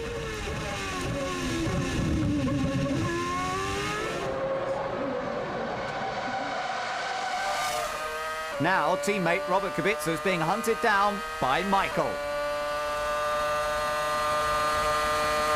The Ferrari is already back up to 7th after rejoining in last place. Alonso's second and keeping out of trouble.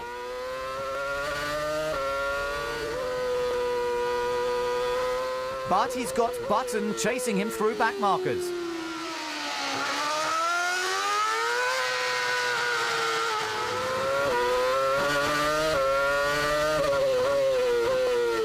One Honda is closing, while Barrichello in the other has to surrender 6th to Michael. Massa is unchallenged at the front and can take it easy.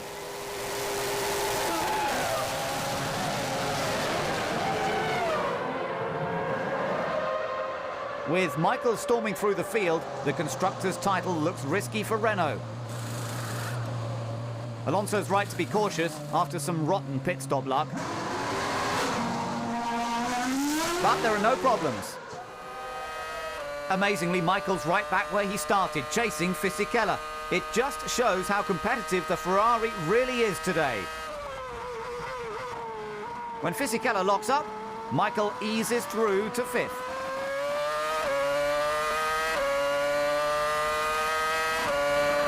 It's been a messy race for Heidfeld after his run-in with Liuzzi. Now he exits the race in dramatic style. Michael's determination is clear. He will not give up.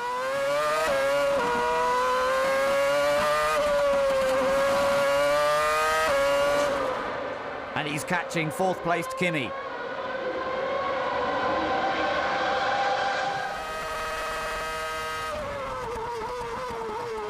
Raikkonen may be taking over at Ferrari next year, but this is the standard to beat. Schumacher's resurgence is making Renault nervous. But Alonso just has to stay calm. 1 point will seal the Drivers' Championship, leaving this man an easy run at the front.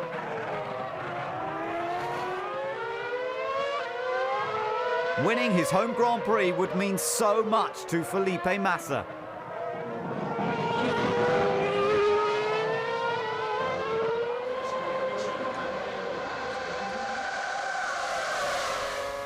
And he's done it!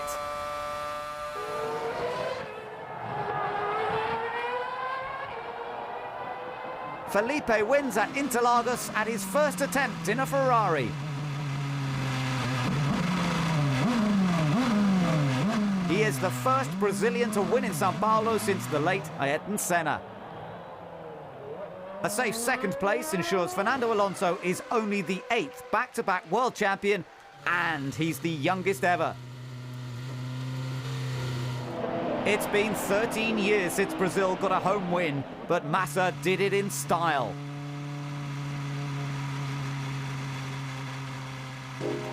Button started 14th but made it to the podium. Michael was unlucky not to on his last attempt, and Kimi Raikkonen was disappointed to end his McLaren career 5th.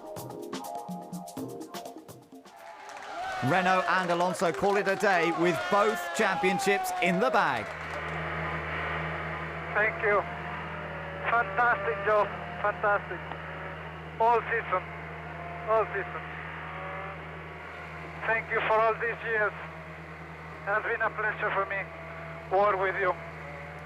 With this success, I wish you the best for the future.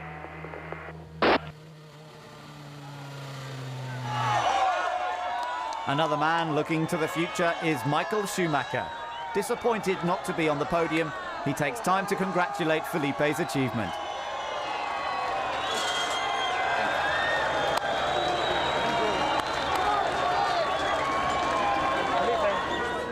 At least Fernando can move to McLaren next year with a smile on his face.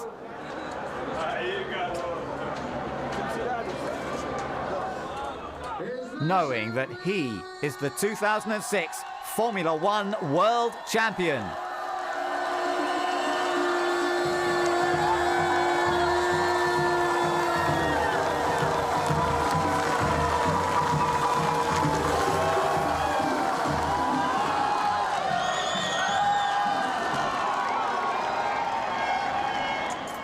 Michael ends his career 13 points behind, but his impact on the sport is indelible.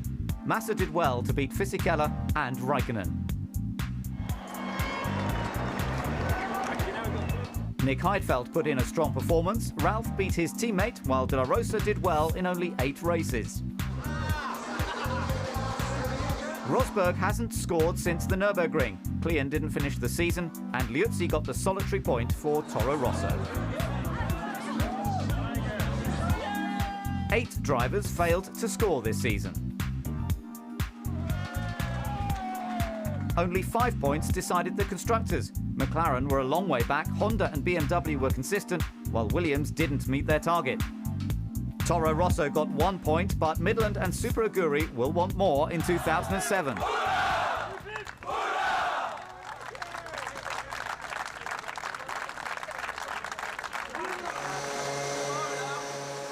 So as F1 says goodbye to Michael Schumacher, champion Fernando Alonso says au revoir to Renault and Giancarlo's E-Spec RS26 engine in the traditional manner.